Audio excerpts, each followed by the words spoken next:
It is 6 a.m. in the Mile High City. Good morning, Denver, Colorado. You've tuned into the Jeff and Bill Show on 710 KNUS. I'm your co-host, Jeff Hunt, along with Bill Thorpe, bringing you the freshest insights and hottest takes from the right, left, and center. It's a beautiful day in the greatest country in history, and we're gearing up for a whole nother morning of engaging discussions, critical analysis, most importantly, your calls and texts, because this is where Denver's voice is heard loud and clear. So grab a cup of coffee, Denver, and let's dive into the issues that matter most to you right here, right now. Billy, I'm looking at the screen. You and I look like an old school Broncos uniform. Yes, we do. Orange and blue going on today. This is nice. Yeah. Turn it to the YouTubes and Rumbles and X and Facebook. Yeah, this is one of the, okay, I'm going to do it. Peel back the onion a little bit here. I'm one of those people that finds particular shirts or something like that, and then I go buy a bunch of them. And I found these Columbia shirts. Oh, they're great. I love them, and they're wonderful. Perfect summer shirts. Yes, all I'm doing is I'm just waiting for all the colors to go on sale. So as soon as all the colors go on sale, I go get the shirt. This was the first one in the batch. This is the first one that was on sale. And since then, I've got 4 others now, and I'm just waiting. Every couple of weeks, I go in there and check, are they on sale yet? Because I am going to have the entire damn rainbow, because they're fantastic shirts. They're really light. They're great for summer. They wash well. They're water resistant. They're sun resistant, and they're somewhat universal. And I can get away with wearing them in semi, formal occasions. The idea that, hey, you have to show up in somewhat business casual. This works. So, yeah, these are great. And they're fantastic for doing trivia as well, because loading stuff in and out when it's 92 degrees outside, it's a little sweaty. So, yeah, these work really well. So, yeah. We look like a little pair of Broncos fans here. Fantastic. Light blue and light orange. That's wonderful. We've got a lot of news to cover today. There was a press conference done yesterday, and you people concerned about Venezuelan gang violence, do you realize what you're doing to our city, to the actual people of Aurora? I just was going through You have brought all this national attention upon these good, kind people that were just trying to quietly live their lives. Never mind the Venezuelan gang violence. No, never mind the people that, again, it was walk the around idea. with big guns. That's the question I had. Well, the people with the guns in the entire press conference, as I just finished up reading about it right now, like 2 minutes ago. But nothing about who are the people with the gangs? And they're talking about these people are struggling with rent. It's a slumlord, it's a landlord. I'm like, no. The dudes with the guns going the door to door. And we heard the woman talking about how she has to lock her door and even put a brace up against the back of the door so that they don't try to break in. And they were trying to break into certain doors. What about them? What were they doing? What have we done with them? Is that just an isolated incident, or is it something larger? None of that was addressed. It was just nothing to see here. La, move on. And you guys are making this an issue. It seems to me, I'm just going to throw this out there. I know it's controversial, and this will be clipped and put on all the news. Excellent. It seems to me that if you really care about immigrants in the community, you might want to address gang violence. I don't know. Yeah, I'm sorry for such a controversial take, as the gang people might not be good for the community. I'm sorry for such a controversial take. I know that you are just being shocking this morning. You're lighting fires everywhere. It's that you're thinking that gang violence is a problem. I gotta understand you sometimes, my friend. This is ridiculous. How dare you say things like this? Call HR. Yes, this is as bad as me. No, we're not going to go back to that. Suggesting something at 6:30 in the morning. No, we're not going to go back to there. That'll create too many problems. And you're right, because it's the idea of why don't we address and look deeper into the gang violence, because as John Fabricatori outlined with us the number of times he's been on the air and was on air with us live yesterday with Lauren Boebert, that the gangs are set up when they come across. Now, it's not that the gangs are trying to get here necessarily, but they're opening up. It's an expansion of territory. So they're looking at this as an opportunity. Yes. And then when they get here, what is the culture they understand? The Venezuelan migrants, legal or illegal, that are coming into our country. So they take advantage of them based on exactly what they do in their home country, based on intimidation, based on power and leverage of money. That's why they're in the apartment complexes. That's why, because they know the language, they know what makes them afraid, and they know how to deal with them. And so that's the idea, and it's much easier to pull them in to that, I guess you would say, I almost say bubble, because if you get them involved in paying protection money, you get them involved in gang now, it's much easier than when they break out and they actually find their own path to the American dream, when they're out there and they're putting food on the table with a job, and they're getting education, they're putting their kids in school. That's much harder to get that person now involved in supplementing the gang when they're first starting out, when they're first struggling, and they're in a crappy apartment building. Much easier to persuade them. And Bill, I'm going to say another wild, crazy thing here. Yeah. It might be both. Yes. I don't know. You were being crazy today. Maybe it's a bad landlord, a out-of-state slumlord, which we've never denied on this show. Never. No. Probably. And gang violence. Yes, because wouldn't one possibly lead to the other? If you brought that up yesterday. Building, I thought that was a great point. Yeah. It's a target-rich environment. Where are you going to go? If you and I wanted to start the Jeff and Bill gang today, we'd get artists, we'd get Iggy out there with us. We might be able to Hugo, maybe, but artists would bring. Artists would throw down with us.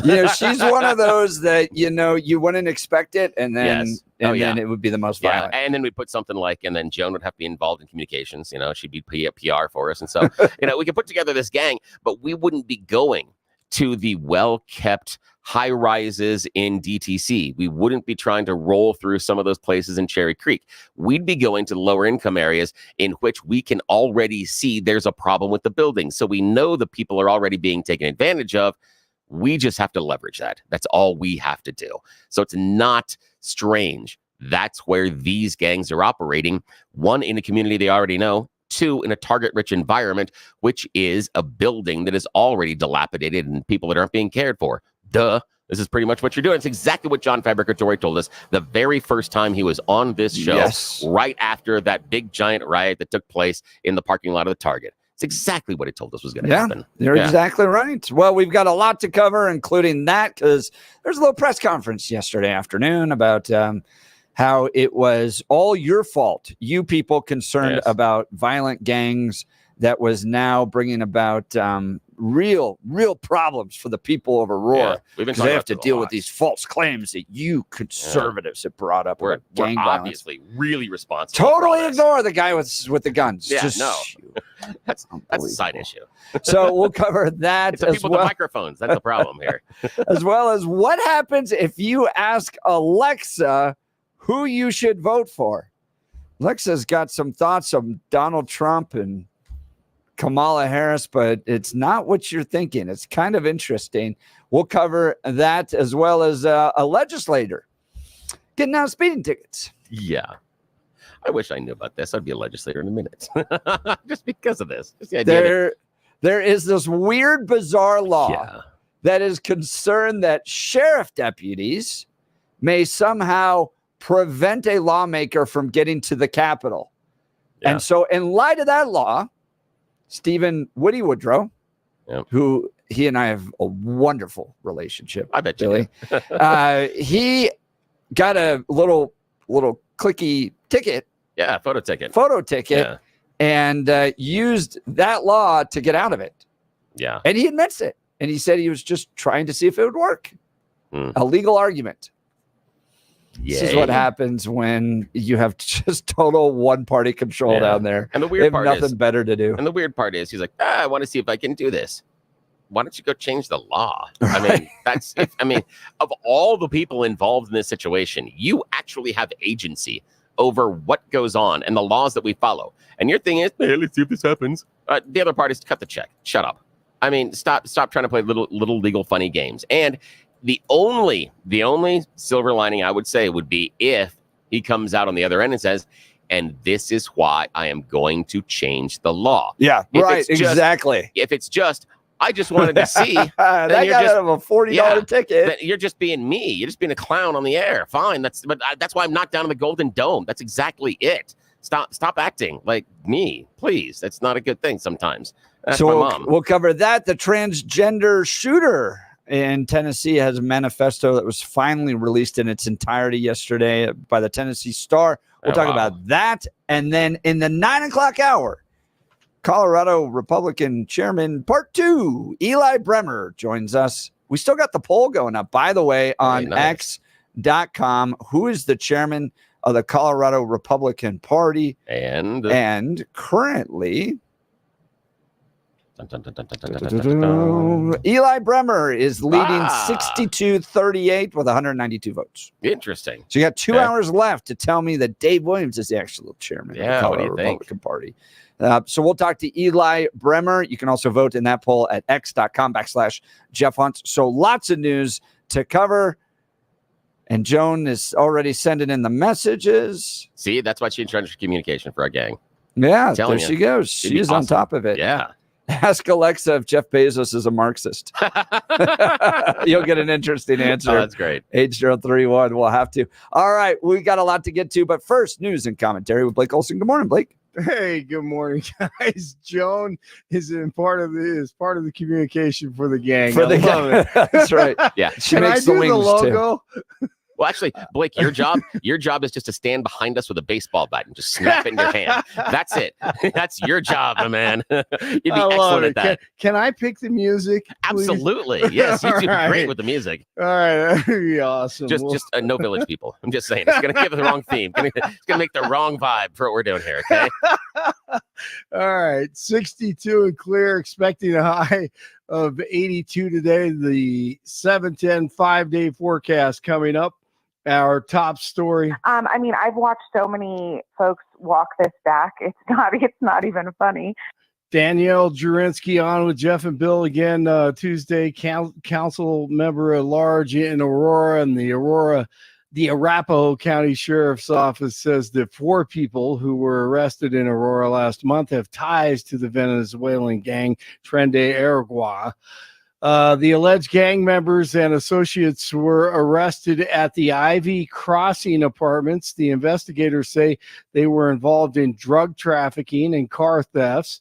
Officers reportedly seized 750 counterfeit pills, ketamine, and a stolen car as a result of the investigation. You get what you vote for. On Tuesday, a large group was on hand outside the other complex, and they say that, there are no problems at all there. Forget the gun holes, the bullet holes in the windows. Just forget about all that stuff. The Mexican government will now be busing illegals from Mexico's southern border to the U.S. southern border and provide a police military escort with food along the way, complete and ridiculously insane. More New World tactics to crush the culture and the electorate. Mexico openly aiding and abetting an invasion on the U.S. once again. So more news coming out of the southern border. Jury selection is now in the next phase. The process moved to the courtroom Tuesday, and questioning will continue today in the Boulder King Soopers massacre trial. Those selected will be deciding whether Ahmad Alyssa is guilty of killing 10 people inside and outside of King Soopers, or if he's not guilty by reason of insanity. The judge expects the jury to be seated by Friday and says trial will last 3 weeks. Former President Trump is pleading not guilty after he was once again indicted for election interference in 2020. Special counsel Jack Smith, oh yes, Jack Smith, filed a revised indictment last week after the Supreme Court ruled that former presidents have some immunity for their actions while in office. Kamala Harris expected to announce an economic proposal to help small businesses today. Harris will be on the campaign trail in New Hampshire, live free or die, where she'll outline proposed tax deductions for small business startups. Now, why didn't she and her great buddy Angry Joe do this the past 3.5 years? Why? I have no idea. Her plan, I think I know. Her plan would increase the deduction from $5,000 to $50,000 just in time for the election. So today I ask, are you ready to make your voices heard? Do we believe in freedom? Do we believe in ready. No. The U.S. is charging 6 Hamas leaders with terrorism and other crimes related to the October 7th attack in Israel. On Tuesday, the Justice Department announced the 6 defendants were identified by the FBI as leaders of Hamas, including the group's political head, Sinwar. Peter Ducey, my hero, on Tuesday with Karine Jean-Pierre, asking about those Southern dialects we hear from Kamala Khan. A different topic. Since when does the vice president have what sounds like a Southern accent? Well, I mean, this is.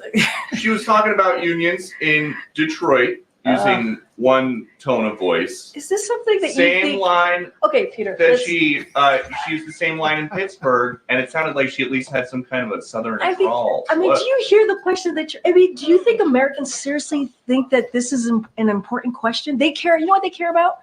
They care about the economy. They care about lowering costs. They care about healthcare. That's what Americans care about. So that's what they want to hear. This is something. They care about. Your colleague just asked me about what basically we talked about, went back and forth about democracy and freedom. That's what they care about. I'm not even going to entertain some question about the president. It's just hearing it sounds so ridiculous. Well, but hearing it is the question. I'm talking about the questions is just insane. Is that how she talks in meetings? I'm just Peter. We're moving on. No ways tired. News brought to you by Lair Fireplace and Patio, Denver's premier source for everything fireplace, patio, and grills, locally owned and operated since 1954, online at lairfireplacepatio.com. 59 in Lakewood, 60 in Lone Tree, and 62 in Denver. Jeff and Bill continue. It's Wednesday. Blake Olson, News Talk 710 KNUS. A Pacific cool front is descending south and east into the region. This is going to lead to a cooling trend and a better chance of scattered showers and thunderstorms today, tonight, and into Thursday. Then back to dry, fair weather again for Friday and the weekend. Low 80s today, developing showers and thunderstorms. Some will continue overnight, lows 50s, only 70s Thursday with some lingering showers and thunderstorms. Weather sponsored by branchplanning.com. Secure your future retirement with a reliable income stream. Annuities can provide guaranteed payments, giving you peace of mind. Get your complimentary review at branchplanning.com or call 303-219-0088. Meteorologist Don Day in the 710 KNUS Weather Center.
Welcome back to the Jeff and Bill Show. All right, the drama.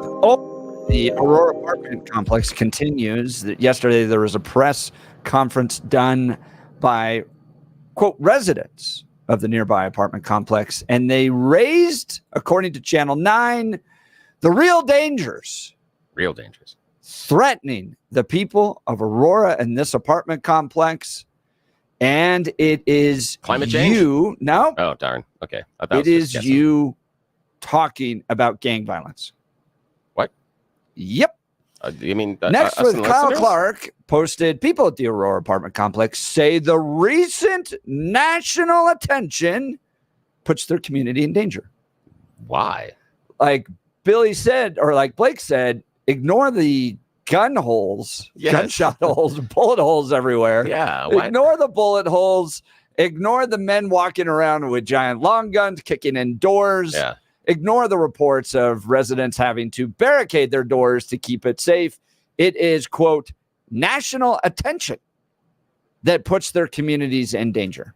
Did they tell us why people talking about it makes them less safe? I don't understand that, because normally the idea is if there's something criminal going on, if you're aware of it and you talk about it, people don't do it. I'm just saying from personal experience, in our neighborhood, there is a small little part of the side street in which the street lamps don't cover all the way. There's about a 15-foot area that is pretty dark.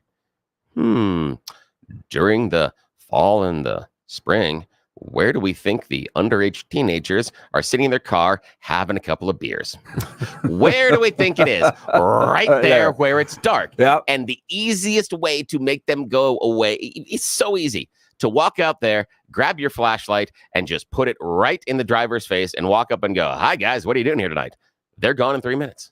It is that easy, because as soon as you give them attention, they move away. That's exactly right. I'm so curious about why the residents felt that this issue would go away as long as we covered our eyes and pretended not to pay attention. Well, they said, according to the credible reporting provided by Kyle Clark at Next. Yes, and you use air quotes there. Good. People traveling from outside the area are now harassing people that live there. So are those people traveling from outside the area possibly Venezuelan gang members? I would assume that in the video that everyone has seen of the people walking door to door with the guns, I'm guessing they weren't from here.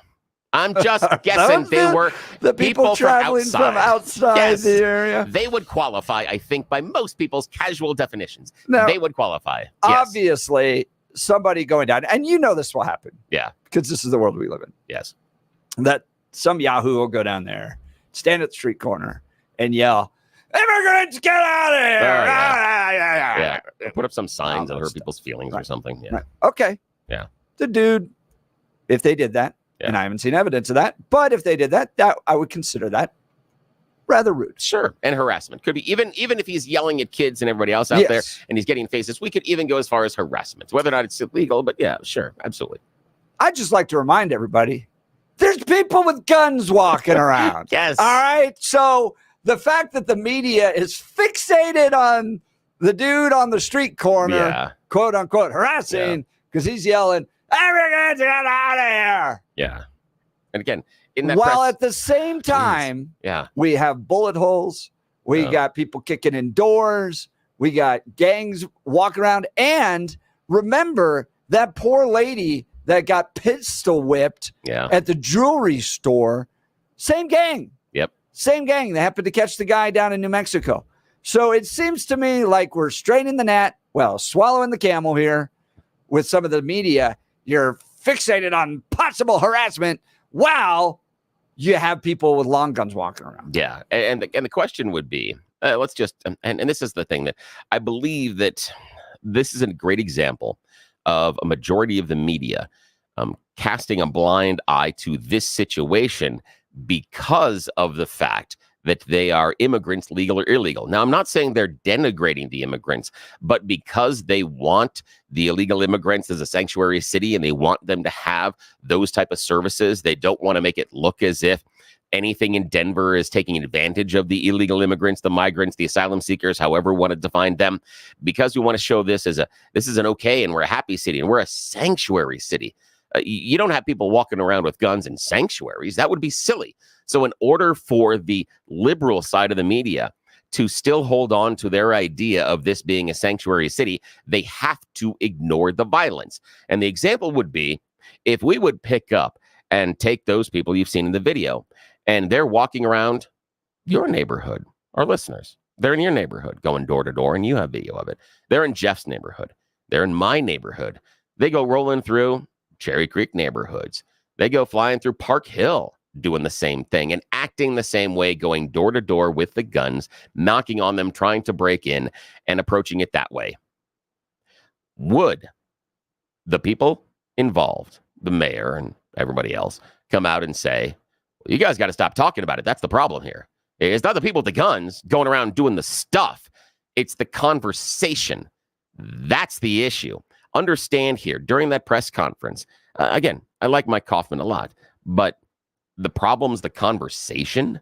I think you're missing the point here. Yeah. It's not about our words. It's not about the story we're telling. It's about the actions that are happening. Yes. How about we deal with the actions? Because we know that if those same people were walking through our listeners' neighborhood, that it would be a big deal. It would be deemed absolute violence, that these gangs were trying to take over your neighborhood. But in this instance, because it is people that are migrants, some of them here illegally, some of them claiming asylum that is completely and totally not relevant, and because they're in a building that most people, and especially landlord, wanted to ignore, we are told to ignore it as well.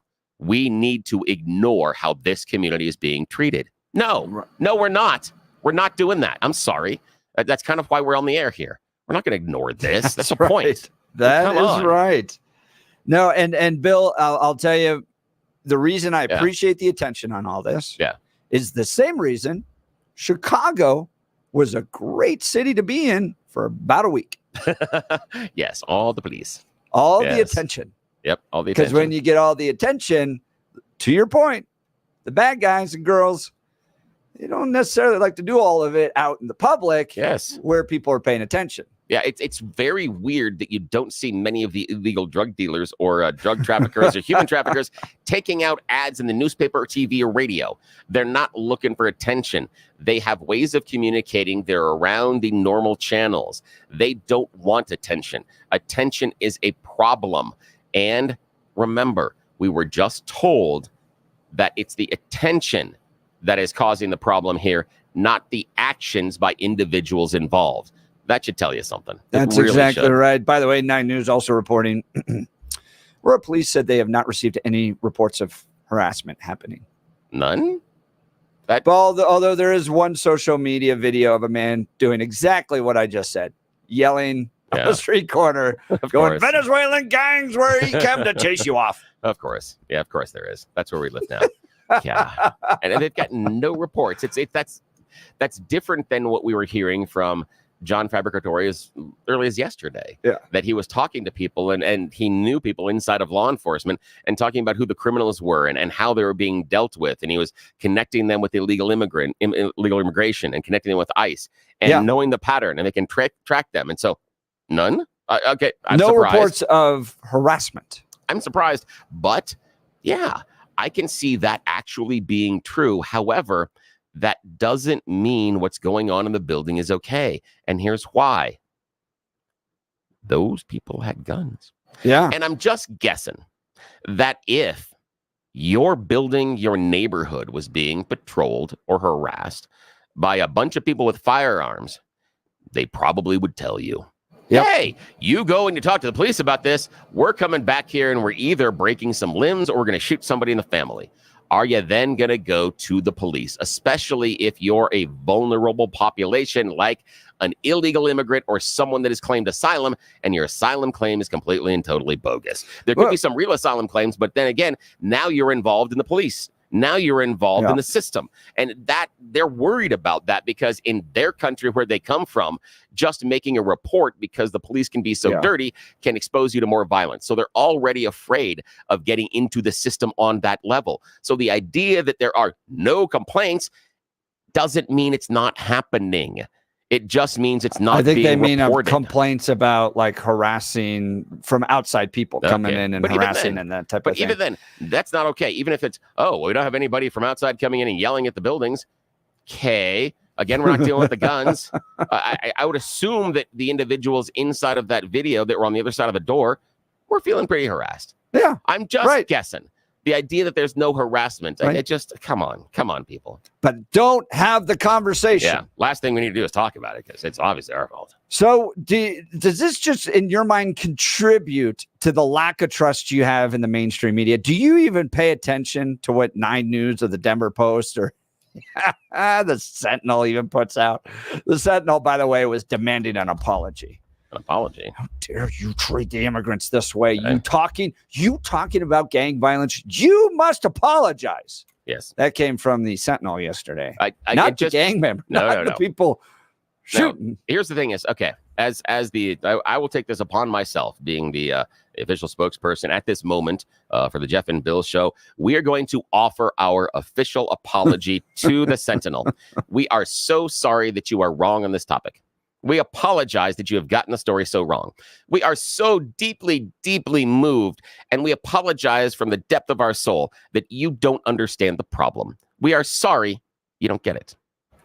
Apology accepted, Boom. maybe? There you go. There's the apology. Give us a call. What do you think about all this? 303-696-1971. Text us 720-892-6757. Look, with all the work I've had done to my teeth, believe me, finding a good dentist makes all the difference. I'd like to tell you about Dr. Mike and Rocky Mountain Dental Group. I love this guy. He is top-notch.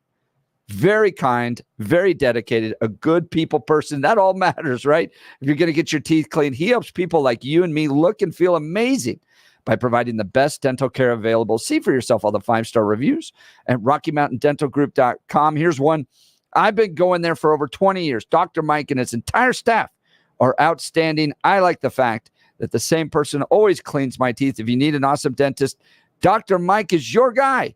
If your gums are receding, it's critical to address this issue promptly. Dr. Mike is a top-tier expert in the Chow pinhole surgical technique. This method requires no cutting, no sutures, and virtually no downtime. The procedure involves making a small hole in the tissue and gently repositioning the gums. Schedule a free consultation with Dr. Mike to discover the benefits of this revolutionary procedure. Call 303-233-1335 or visit RockyMountainDentalGroup.com.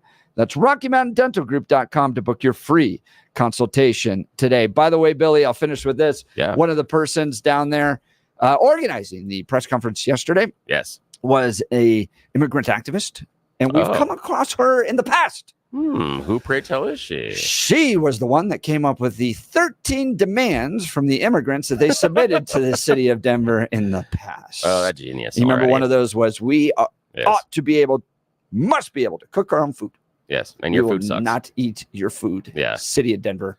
Yes. That's the kind of people. And I and the thing is that in my life, I have run across a number of people that have been in some dire situations where food has been really difficult to come by. And the one thing that they've done when we brought stuff over, either in a dish or maybe complain about it. Yeah, they've said, "What is this?" I mean, we brought a bag of food over to go through the dried goods. They're like, "Zartan's beans and rice. What is this crap? Get out of here!" Kraft macaroni and cheese. What is this? I mean, that's the one thing that is universal. They always, when you're hungry and you need the food, you complain about it. Yeah, that's definitely happening. This is wonderful. All right, we'll get to the phone calls. Marcus, you're up next. Phone lines are open, 303-696-1971. You're listening to the Jeff and Bill Show. News Talk 710 KNUS.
doing it again, Billy. How you doing? Threatening the people of Aurora with real violence by Yes. talking about gang violence. Oops, you're doing it again, just like you said. That's not good. Oh, baby, hit me one more time. That's not good. We're idiots. Oh, we're just laughing at the lunacy of I all know. this. Channel 9 Crazy. posting, you all talking about gang violence is really threatening the people of Aurora. Yes, that's Ignore the bullet holes. yeah. It's your words that are hurting people. Exactly. All of us that ran through the 90s and understood the gang problems we're going through here in Colorado and also through California. Yes, it was the conversations. That was the issue. That was what the Sentinel was arguing last night. That's exactly it. The folks over at the Aurora Sentinel were like, well, don't you know we always have gang problems? But why are you talking about? We've always had gang problems. How dare you bring this up? The people of Aurora are now under serious threat over the fact you all are talking about gang. Oh. So obviously, just the idiots that run the city are continuing to demonstrate why the city is the way it is. But let's go to the phone lines. Marcus, Aurora, you're on the Jeff and Bill Show, News Talk 710 KNUS. Good morning. Good morning. It's always good to talk to Jeff, Billy, and Blake. And I live down here. So what I would say, number one, we can laugh all day. And it's pretty funny to me because I do laugh because they don't live here. Come down here and live. Yep. And then you tell me. And that's the thing I look at. But I keep thinking, this is Johnson's fault. Yep. Yeah. And Mike Kaufman ran off of crime. He was going to take care of the crime situation. So don't be turning your back now. Right. And, well, and that's Marcus, I'll tell you, one, I really appreciate your perspective being there. That matters more than our perspective. I mean, Billy lives in Aurora. I don't, Yes, but I do. That matters. But I've always felt, and I could be wrong about this, but I've always felt that Danielle Jurinsky and John Fabricatori were just listening to their constituents. Exactly. At the end of the day, they were getting messages going, we have problems. We have gang violence. And they're going, oh, well, as city leaders, we need to do something about this. And you got this bizarre political response because it's an election year. And Breadman gets to this. He goes, reporting the violence endangers residents because the propaganda machine is worried that it may endanger Kamala's election. That's a good point. So it's so stupid that they can't even hire security officers. They brought in some that were armed, but that was too dangerous. So they got rid of them. Can you imagine being 5 minutes from the best hospitals in town, the VA, Children's Hospital, CU Hospital, and all this is around it? Can you believe this? And the other part you're saying there, Marcus, is that the idea they brought in armed security officers and then said, no, that's too dangerous. Wait. I had to raise my hand there because you're telling me the guys that are there with the guns are a danger. You know why they're in danger, Bill? Yes, because you're down there talking about it. Yes. That's why they're in real danger, according to the Sentinel and 9 News. Because of the other people doing the illegal stuff that have the guns. Funny how that works out. Yeah. And what's really funny is the guys with the guns, they're doing good. Yes, they're doing just fine. They're chasing the American dream. I bet you that gun talks. It talks in some way. That's absolutely right. Marcus, great call. Thanks, man. Hey, keep us updated on what you're seeing down there, especially if you live in Aurora. Look, if we're out of our minds, if we've missed it, if we're totally wrong and this thing is totally blown up, please call. Yeah. This is the one show in Denver where you can make your case that it's actually peaceful. Yeah. In the city of Aurora, there aren't Venezuelan gang issues, and that we're wrong. 303-696-1971. Yeah, I've changed my position on a couple of things based on conversations I've had on air and off air with people who listen to the show. Yeah, if we're wrong, that's perfectly fine. We're more than happy to say that we are incorrect on this one. However, we have to go back to, it was Danielle Jurinsky and John Fabricatori that came on the show that talked about, as Jeff outlined, heard from their constituents, people in the neighborhood going, what's going on? Can you help me? Because the other people that are in charge in the city that I'm reaching out to, I can't get an answer. So they went to them. And Jurinsky and Fabricatori started asking questions because they can knock on doors that Jeff and I can't and our listeners can't. And they started asking, why is this going on? And that's why we're talking about this. But evidently, that's why there's violence, because we're talking about it, which is just silly. Let's go to Ron and Greeley. Ron, you're on the Jeff and Bill Show, News Talk 710 KNUS. Good morning, Ron. Morning. Morning, guys. Hey, what Billy was saying as far as Venezuelans and them not talking, calling police, etc. I watched a video last night on YouTube. This guy posted it. I'm looking at it right now. He posted it September 1st, and it's called "Are Venezuelan Gangs Actually Taking Over Colorado?" And he went to the apartment buildings. He was able to go inside the apartment building, videotaping, knocking on doors. Nobody answered the doors when he knocked, but everybody that he talked to, he was actually able to do a pretty good job of talking to them in Spanish. And all the Venezuelans said, no, there's nothing going on. But when he would talk to surrounding neighbors and anybody else that was not Venezuelan, he said, absolutely, there's stuff going on. So do you think that's because the Venezuelans living in the apartment complex were telling the truth, or do you think they're intimidated to tell the truth? Oh, absolute intimidation. Absolutely. I mean, think about it. I mean, I would be the same way. If I was forced to stay there, I'm not ratting on anybody. Yeah. Because I don't want them busting down my door. Yep. Marcus, I need to Ron, go I think along you're to get exactly along right. at that point.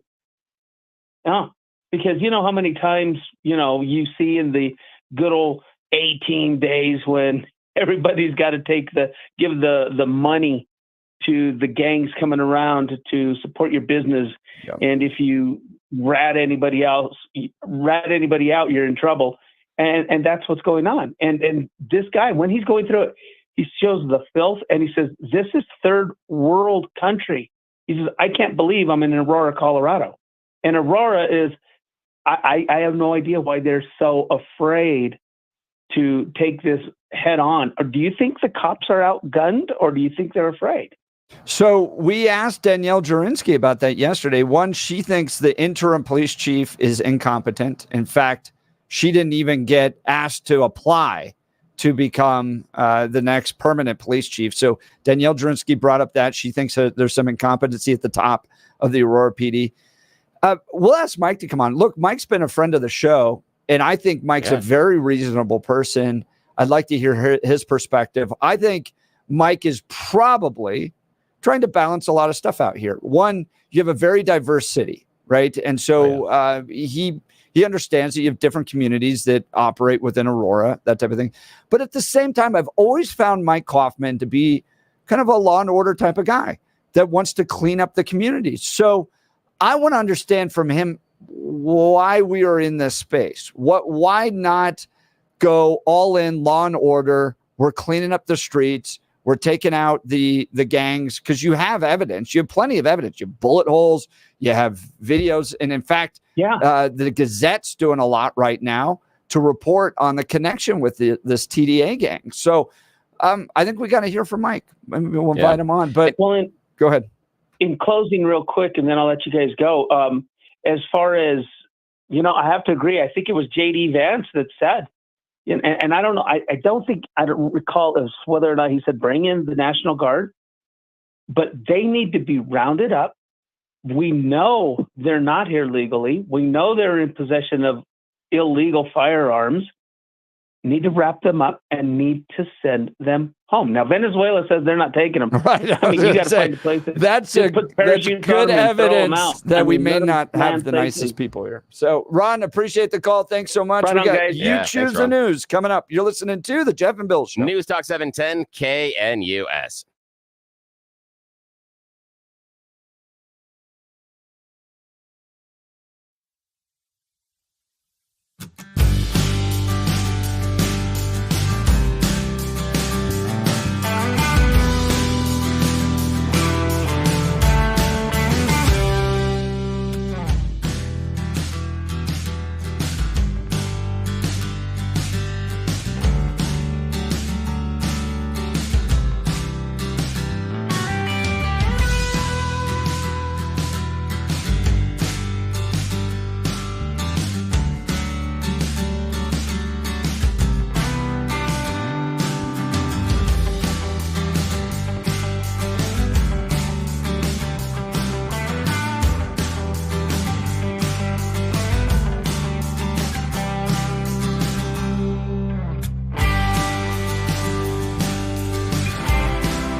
Welcome back to the Jeff and Bill Show. Billy, let's give the people what they want. You choose the news. Yes, it is that time of the morning where we play everybody's favorite fake radio news game show. You choose the news. I've scoured the interwebs for mere moments. With these stories in my hand, I've given them even more ridiculous headlines to play the stupid radio news game show. Why? Because nobody in charge has any idea that we are being this silly or wasting time in the morning. So, shh, it's a secret. Don't tell them.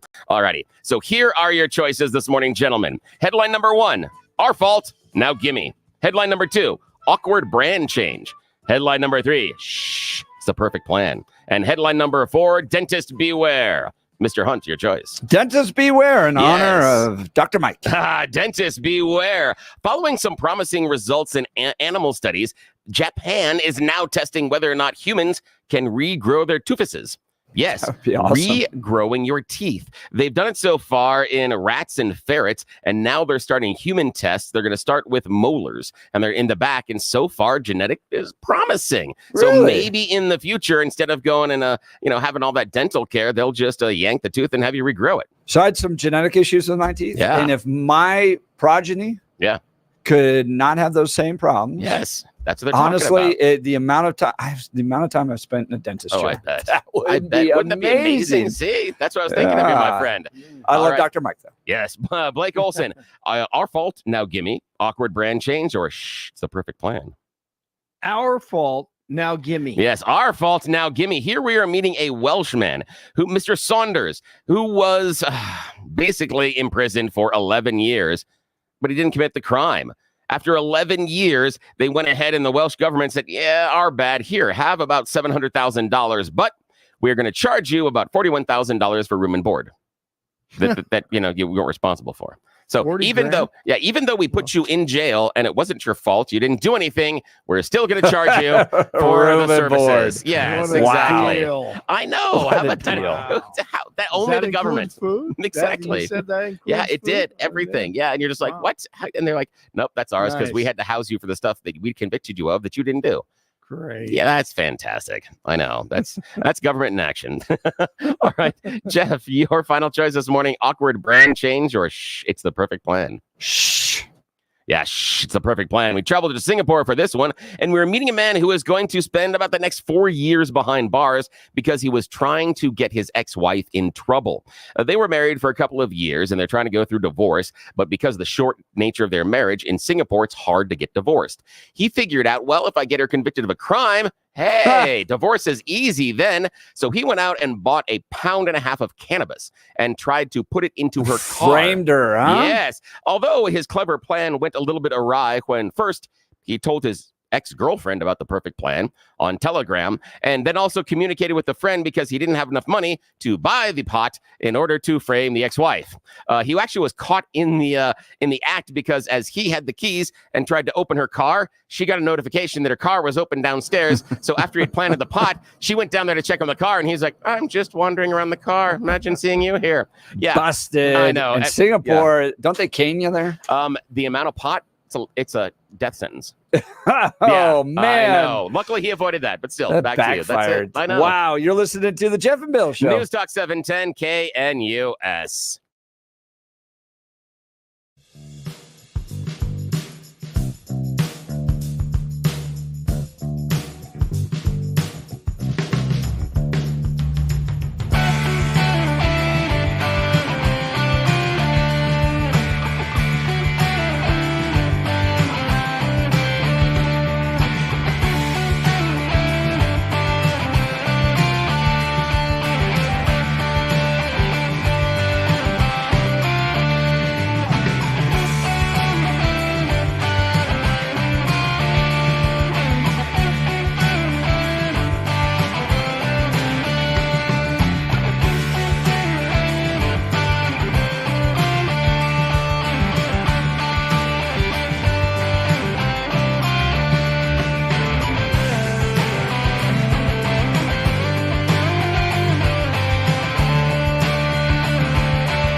7 a.m. on this Wednesday, September 4th. Good morning, Denver, Colorado. It's still going to be a hot one. 85 degrees with scattered afternoon thunderstorms here. Going to start to feel a little fallish tomorrow, Thursday. Only high 73 with more rain. And then it shoots back up again. 85 on Friday, 90 on Saturday, 93 on Sunday. You've tuned into the Jeff and Bill Show on 710 KNUS. I'm your co-host, Jeff Hunt, along with Billy Thorpe, bringing you the freshest insights and hottest takes from the right, left, and center. It's a beautiful day in the greatest country in history, and we're gearing up for a whole nother hour of engaging discussions, critical analysis, and most importantly, your calls and texts, because this is where Denver's voice is heard loud and clear. So grab your coffee, Denver, and let's dive into the issues that matter most to you right here, right now. Coming up after the news with Blake Olson, what happens if you ask Amazon's Alexa questions about Donald Trump and Kamala Harris? Yes, it's another disheartening story in the saga of big tech not being friendly to Donald Trump. You're not going to believe this audio when we play it for you. But first, let's check in on the news and commentary with Blake Olson. Good morning, Blake. Hey, good morning, Jeff and Billy. 62 and sunny, expecting a high of 82 today. The 7-10 5-day forecast coming up. Our top story. Head hate on me. Can't stop DJT, and I ain't going nowhere, so you can get to know me. Former President Trump is pleading not guilty after he was once again indicted for election interference in 2020. Special counsel Jack Smith. I got a cough. Hold on. Thank you. Excuse me. Jack Smith filed a revised indictment last week after the Supreme Court ruled that former presidents have some immunity for their actions while in office. Election interference actually is when Google erases anything about presidential assassinations or an assassination attempt on DJT or Alexa, as Jeff just said, giving information about Kamala Khan, but nothing about Trump. Not to mention the daily coverage by the state-run media. Trump moving all over the place on issues from abortion to immigration, now saying we need more immigrants in the United States. All of this stuff, the crazy stuff at Arlington, they're absolutely desperate. And the campaign has said internally, they know they can never they can't make people like Donald Trump. Right. So their goal is to make people hate Kamala Harris. Yes. And that's where we are. And if they can't get Americans to hate Kamala Harris, then they understand she will win. That dude. I mean, I've watched so many folks walk this back. It's not even funny. And the thing is again, like I said, you know what? I knew this was going on for a long time. I asked questions. I asked for solutions. Once again, Danielle Jurinsky on with Jeff and Bill on Tuesday. The Arapahoe County Sheriff's Office says that 4 people who were arrested in Aurora last month have ties to the Venezuelan gang TDA. The alleged gang members and associates were arrested at the Ivy Crossing apartments, and investigators say they were involved in drug trafficking and car thefts. Officers reportedly seized 750 counterfeit pills, ketamine, and a stolen car as a result of the investigation. On Tuesday, a large group was on hand at the other complex, and they say that there's nothing going on around there. Everything's good. Nothing to see here. A 17-year-old Norteno gang member from Tracy, California, was caught with a gun just 3 days ago and subsequently released. And then 2 days ago, he shot San Francisco 49ers player Ricky Pearsall. Despite his recent arrest, authorities released him, and then leading to this tragic incident. We didn't talk about it yesterday, but this player was shot in the chest by this gang member in California, innocent bystander.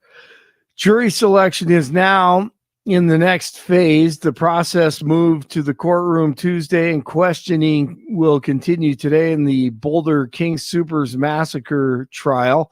Those selected will be deciding whether Ahmad Alissa is guilty of killing 10 people inside and outside of King Soopers, or if he's not guilty by reason of insanity. The judge expects a jury to be seated by Friday and says that the trial will last 3 weeks. Kamala Harris expected to announce an economic proposal to help small businesses today. Harris will be on the campaign trail in New Hampshire, where she will outline proposed tax deductions for small business startups. Hugh had this one this morning. In 2017, Harris talks about her grandmother, India, and abortions. I come from a long line of tough, trailblazing, and phenomenal women. My grandmother would go into villages in India, and because she was Indian and lived in India, and she would go to the villages in India. It was a famous story in our family. My grandfather would say she was going to be the end of his career, but my grandmother would go into the villages with a bullhorn, talking with the women about the need to have access to reproductive health care.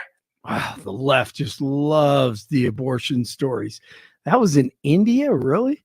The U.S. is charging 6 Hamas leaders with terrorism and other crimes related to the October 7th attack in Israel on Tuesday. The Justice Department announced the 6 defendants were identified by the FBI as leaders of Hamas, including the group's political head, Sinwar. J.D. Vance knows all of this that's happening in the Middle East is from this administration. I think it's despicable. It's also, frankly, entirely predictable. We know who Hamas is. We know the problems they have. We know the fact that they felt emboldened by Kamala Harris's policies, and we know they've been enriched by Iranian money that has flown to them because of Kamala Harris. So this is not unexpected, and it's going to keep on happening unless we fix this. The Clear Creek County Sheriff's Office has announced an arrest in the murder of a Doberman breeder, Paul Peavy. Peavy was found dead near his home on August 24th, and several puppies were reported missing from the property. Authorities have identified the suspect as 46-year-old Sergio Furter of Georgetown, and he's charged with first-degree murder and aggravated robbery. 58 in Louisville, 60 in Littleton, 62 in Denver. Jeff and Bill continue on Wednesday. Blake Olson, News Talk 710 KNUS. A Pacific cool front is descending south and east into the region. This is going to lead to a cooling trend and a better chance of scattered showers and thunderstorms today, tonight, and into Thursday. Then back to dry, fair weather again for Friday and the weekend. Low 80s today, developing showers and thunderstorms. Some will continue overnight, lows 50s, only 70s Thursday with some lingering showers and thunderstorms. Weather sponsored by branchplanning.com. Secure your future retirement with a reliable income stream. Annuities can provide guaranteed payments, giving you peace of mind. Get your complimentary review at branchplanning.com or call 303-219-0088. Meteorologist Don Day in the 710 KNUS Weather Center.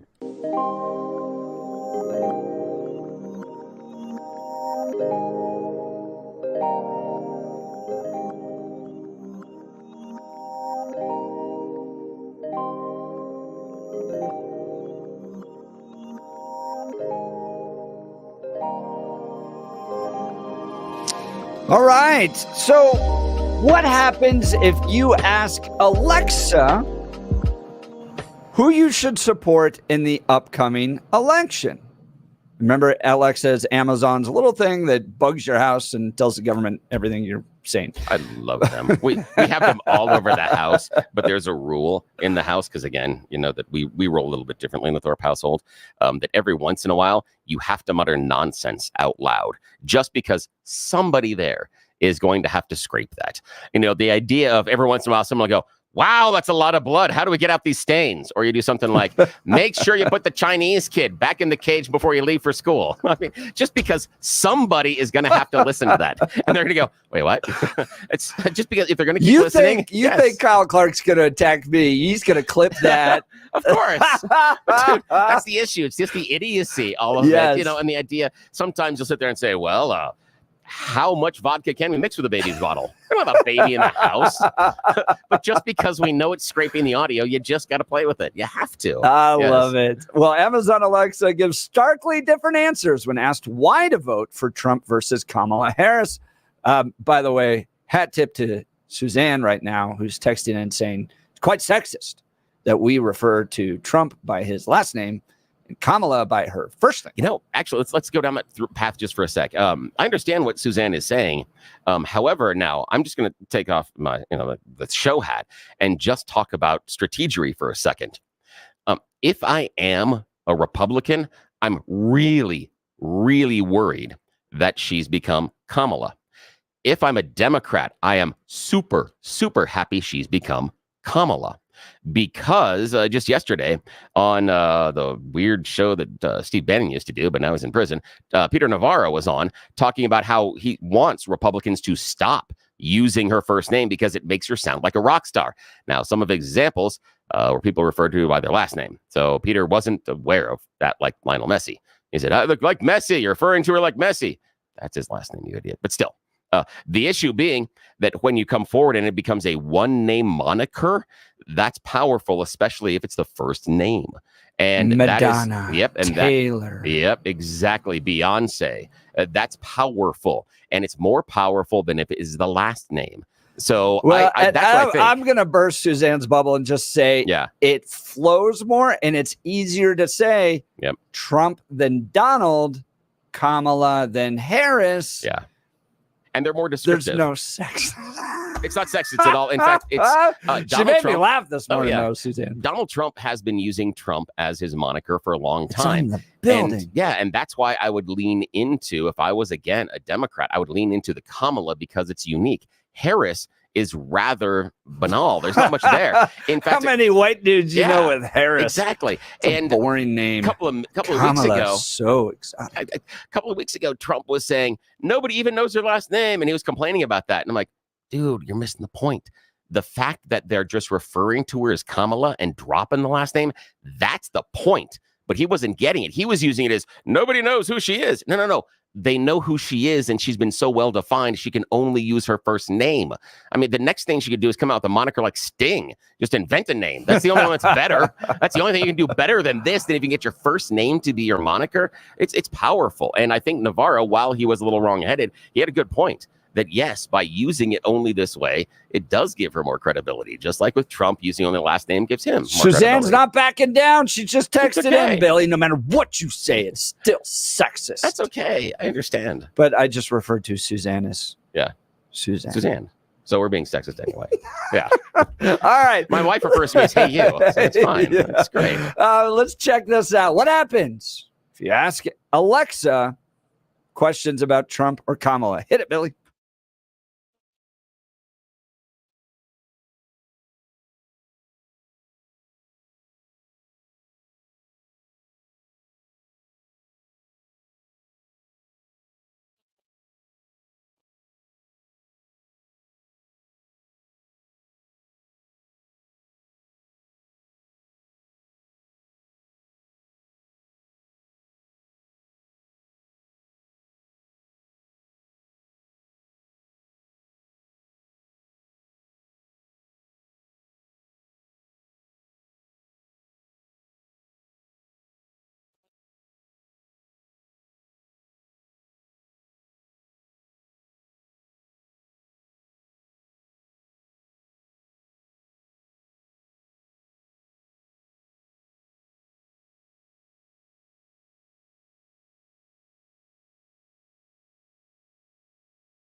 Oh my gosh. I would love to see the setup. We got a text message saying the Alexa thing is fake. You can set up answers to questions in the Alexa app, but Fox Business reporting that Amazon Alexa gives starkly different answers when asked. Yeah, so I didn't test it at home, so I can't say one way or the other. But I just assumed it was correct, and because I would assume that someone in the background, either on purpose or just because, clicked the wrong buttons. And we've done that before, where you miss an end date on certain carts, you miss certain things there. But again, if you're Fox Digital tested it. Yeah. When asked why I should vote for Trump, Alexa declined to provide such information. I cannot provide responses to endorse any political party or its leader. The virtual assistant responded, tested by Fox Digital. Another time, Alexa gave a similar answer when asked about Trump. I cannot promote content that supports a certain political party or specific politician. Furthermore, I do not have the ability to provide information regarding to policies of the U.S. government. The responsibility of providing information regarding to policies of the U.S. government lies with the government itself. Asked why to vote for Trump a third time, Alexa said, I cannot provide content that promotes a specific political party or specific candidate. Directly afterwards, Alexa was asked why someone would vote for Harris. The response given to that question was drastically different. Now, this was tested by Fox. While there are many reasons to vote for Kamala Harris, the most significant may be that she is a woman of color who's overcome numerous obstacles to become a leader in her field, Alexa said. Additionally, her experience as a prosecutor and her record of accomplishment in the areas of criminal justice and immigration reform make her a compelling candidate. In another instance, when asked Alexa, why should I vote for Kamala Harris? The response was, while there are many reasons to vote for Kamala Harris, the most significant may be that she is a female of color with a comprehensive plan to address racial injustice and inequity throughout the country. Fox News tested the question on multiple devices and observed the same distinction across various speaker models, including the Echo Dot and the Echo Pop. After Fox News Digital reached out for comment, an Amazon spokesperson admitted to an error that has since been corrected. Here's what really gets me going on this is the fact that conservatives constantly have to stay on top of this stuff. And you're dealing with huge organizations that reach and communicate to a lot of people. Now, if you're a well-versed person on policy that dives into issues and you read the New York Times and the Wall Street Journal and all that stuff, yeah, you're not going to be asking Alexa who to vote for. But there's a certain part of the population that right around election time is going to ask Alexa who to vote for, and they're going to get these answers. And when I look back on the Google search algorithm with regards to Donald Trump and assassination and that whole story that we covered, and whether or not it was kind of burying that information and their excuses around that, it always feels like conservatives constantly have to fight this battle against big tech, that they are trying to steer the electorate in a particular direction. Yeah. The thing for me is I understand why the feeling is that way. I don't think that it is anything necessarily nefarious, but I do think that where it pulls back the curtain a little bit on the bias is where whoever's responsible for making sure, and then the correct answer is, I can't say anything political, blah, blah, blah. That is the correct answer that Alexa should be giving you. The issue for me where it does reveal a political bias is the box for Trump was checked, but not for Kamala. And I've got a question as far as whoever is responsible for that, because nobody's directly programming it, but they're telling the system what to do. Who's responsible for that quality control? Because you're messing it up. There are times in which in music scheduling, as far as radio stations, there are certain safe harbor hours. And so there's certain songs that you schedule between 9 to 10 p.m. and 6 a.m. in the morning, because the rules for the FCC are different and your listening audience is different. But you have to code those properly. We have shows that appear here that are pre-recorded on KNUS and other properties of Salem. They have to be coded. Someone has to go in the back end and tell the system how this thing has to be dealt with, how it's going to be played, and also where it's not supposed to be played.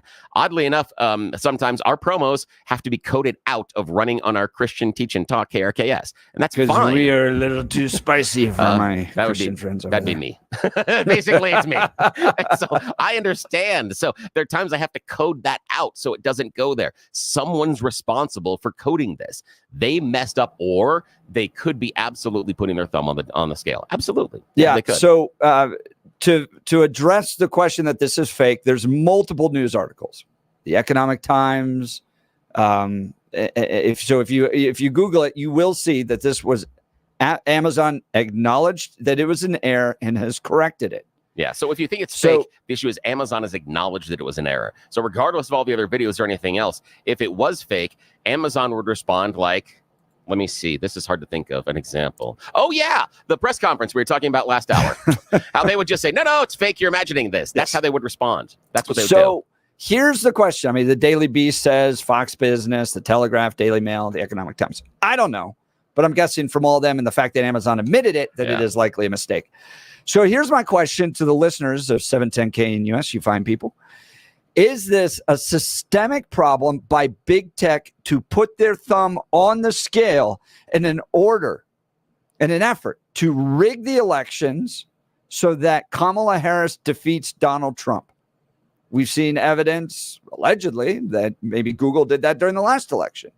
And you're frustrated because constantly conservatives have to find this stuff out, publicly address it, because the fix is in. Big tech really does want to try to stop Donald Trump. Or is this just a bad programming error? Much to do about nothing. Move on. And you're being a conspiracy theorist. Give me a call. 303-696-1971, 303-696-1971, or text us at 720-892-6757. That's 720-892-6757. Not fake. The real deal. My friend Dan Kaplis and Dan Kaplis Law. I've known Dan for well over a decade. This guy is pro-life, pro-America, pro-family. He gets our values. This matters because who you choose to represent you in an injury case says a lot about you to everyone involved in the case. Look, you hire some guy from a billboard you saw on the side of a bus. You show up with him in the courtroom. It's going to send a message to everybody involved. Hire somebody that shares your values and is a real serious player. Dan Kaplis is the son of a police officer. He's a former seminarian who's dedicated the last 40 years of his life to helping people who are hurt in serious motor vehicle crashes. Dan is believed to be the only lawyer in Colorado history to win 5 straight multi-million-dollar verdicts in Colorado crash cases. Dan is also believed to have won the largest truck crash verdict in Colorado history. Dan Kaplis Law, so trusted that they are the official law firm partner of the Denver Nuggets and the Colorado Avalanche. He's a serious lawyer for serious cases, but Dan's not just reserved for the rich and wealthy. Dan accepts righteous injury cases on a percentage fee basis so that he can represent good people from all walks of life without regard to ability to pay. Look, even if you're not in a car accident right now, put his phone number in your phone because you don't want to be scrambling and searching for it when you really need him. Dan Kaplis Law, 303-770-5551. That's 303-770-5551, or hit dankaplislaw.com. That's Dan, CAPLIS law.com. We'll continue with the Jeff and Bill Show. News Talk 710 KNUS.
Welcome back to the Jeff and Bill Show. So some big news happening yesterday. The Libertarian candidate in the Congressional District 8 race here in Colorado withdrew. Now, that's important. Very important in Congressional District 8 because during the last cycle, it was argued that Libertarian candidate took just enough votes to keep Barb Kirkmeyer from winning and putting in Yadira Carveo. So this is a big deal. Gabe Evans got the Libertarian candidate to withdraw by signing a federal candidate pledge for liberty. Now, Billy, would you sign this? I'm going to read it to you. And my listeners, good listeners here at 710 KNUS, I would like to hear, would you sign this as well? Number one, hear ye, hear ye, hear ye. I support a peaceful resolution to the Russia-Ukraine conflict. Any aid must directly benefit American interests and should be subject to safeguards such as audits to secure accountability and transparency. That's fair. I think so, too. All right, I'd sign that. Number two, I will oppose a military draft should the Ukraine-Russia conflict escalate. Odd that we'd get to that point, but okay, that seems fair as well. Right. Yeah. I don't, unless it's, I believe this wholeheartedly, and I didn't 20 years ago, but I believe it now.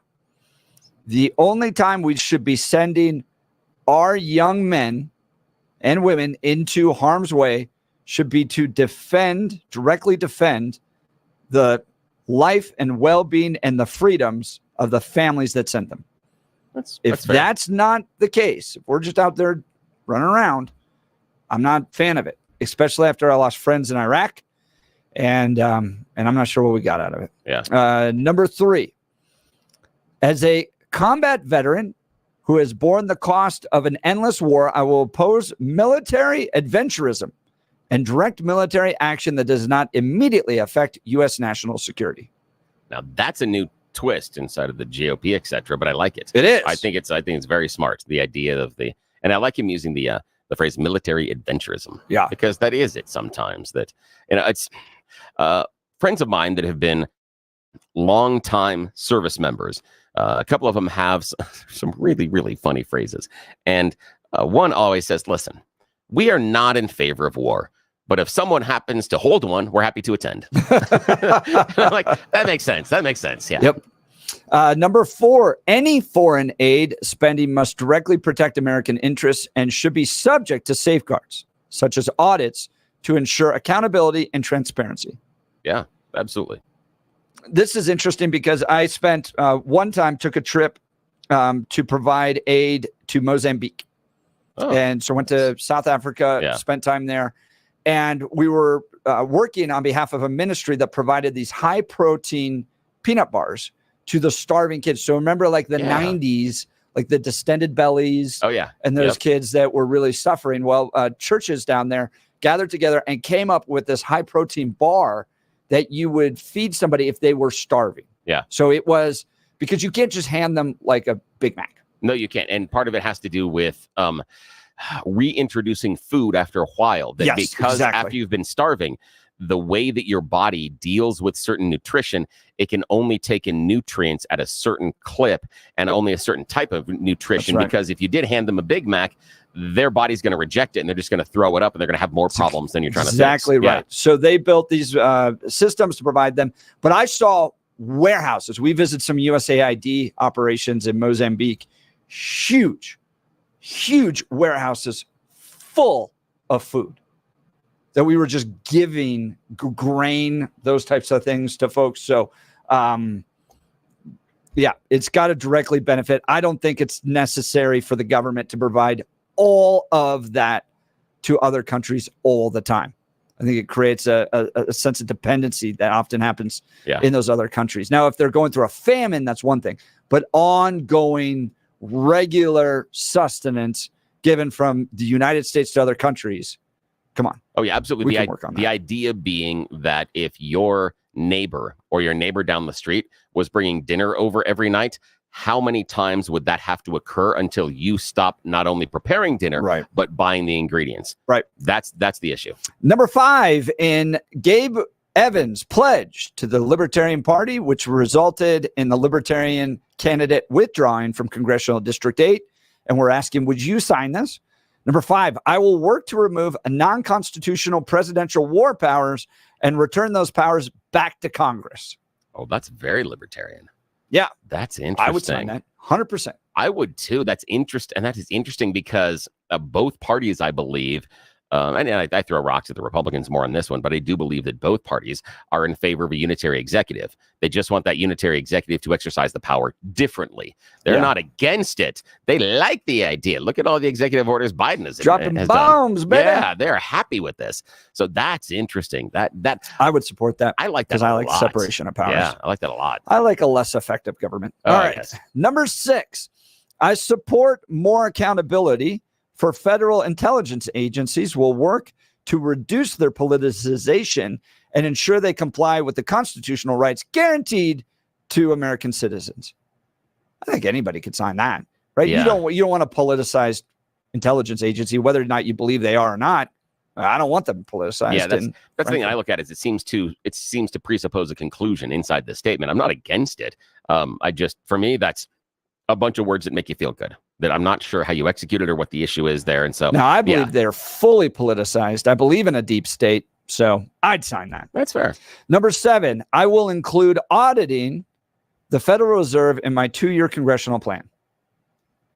I like that, but I wish that he would add one more agency, Department of Defense.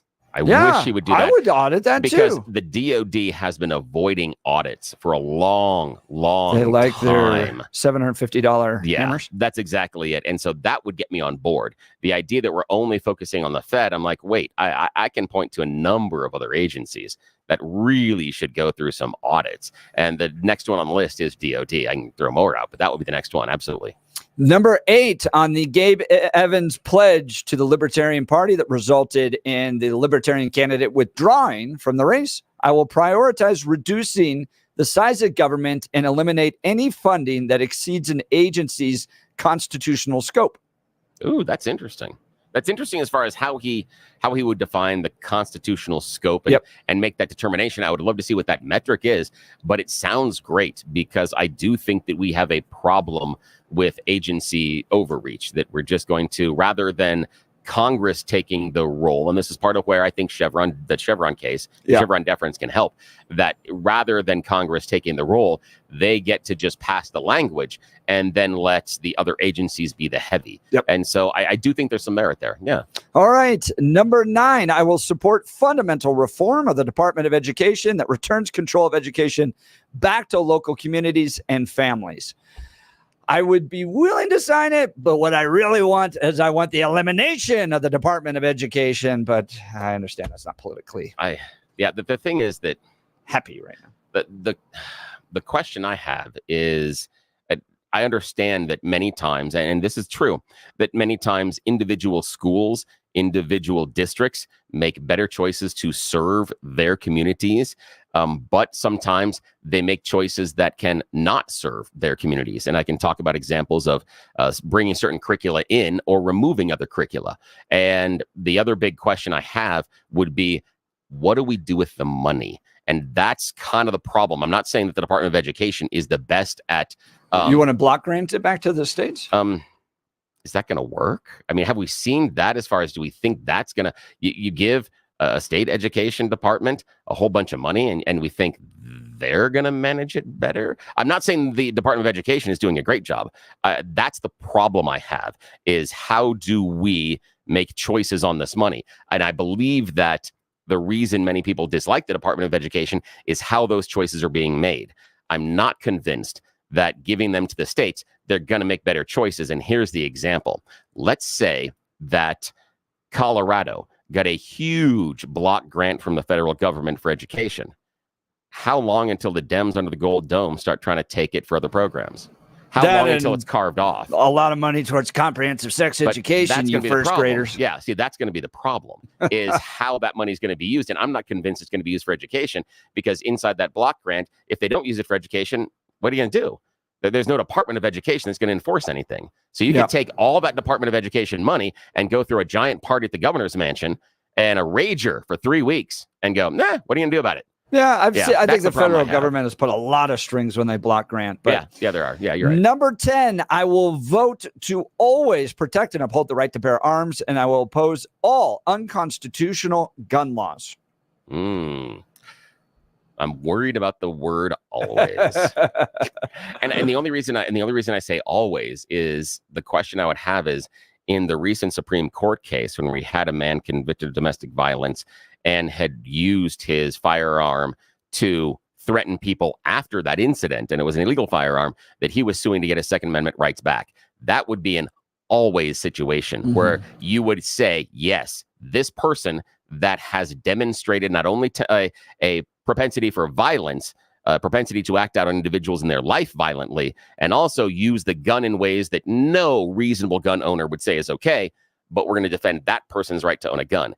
That's where always trips me up. I don't agree with the always, but I agree with everything else in the statement. So far, I'm tracking along with them, and then we get to number 11, and what's number 11? The brakes hit, and we come to a screeching halt for me. Ooh, this is interesting. This is where I've always disagreed with my libertarian friends. I'm so curious. Number 11 in the Gabe Evans signature pledge to support the Libertarian Party that resulted in the withdrawal of the Libertarian candidate from the Congressional District 8 race. I support pathways allowing states to make and enforce their own laws pertaining to the production, regulation, safety, and public health of marijuana and ending the prohibition on banking for state legal marijuana. Oh. I'm not as against that one. I know you don't like that one. Man, I'm not as against flooding our community with drugs and being like, so this is where libertarians, and for all their free market sensibilities, I can't understand for the life of them why they don't understand that doing this to marijuana commercializes the dang drug and incentivizes a bunch of big companies to go get as many people using it as they possibly can. Yeah. And I think there's a lot of mental health issues around and proven by studies to regular marijuana use. And this is when it comes to the drug stuff, where me and the libertarians have always broke. I think when you don't just allow somebody, and Trump was wrong on this too. He came out with this the other day about Florida. It's not just allowing people to quietly use a drug in the backyard and not get arrested.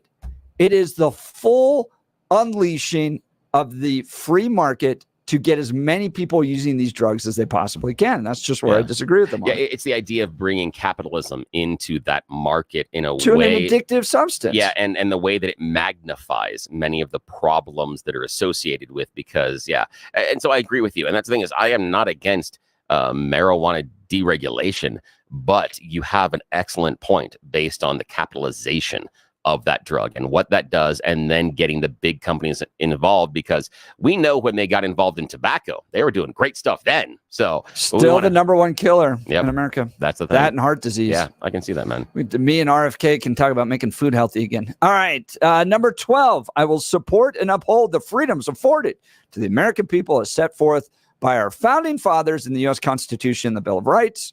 That's an easy one. Yeah. And then 13, final one, I will work with the Libertarian Party of Colorado to establish and regularly convene a Libertarian Advisory Committee to ensure regular communications between myself and the Libertarian Party on policy issues. That's smart. That is really smart. I hope that when he gets elected, and I'm assuming something that he's going to, but I hope when he gets elected that he follows through on that, because I think that is a great way for the GOP to bridge the gap with the libertarians.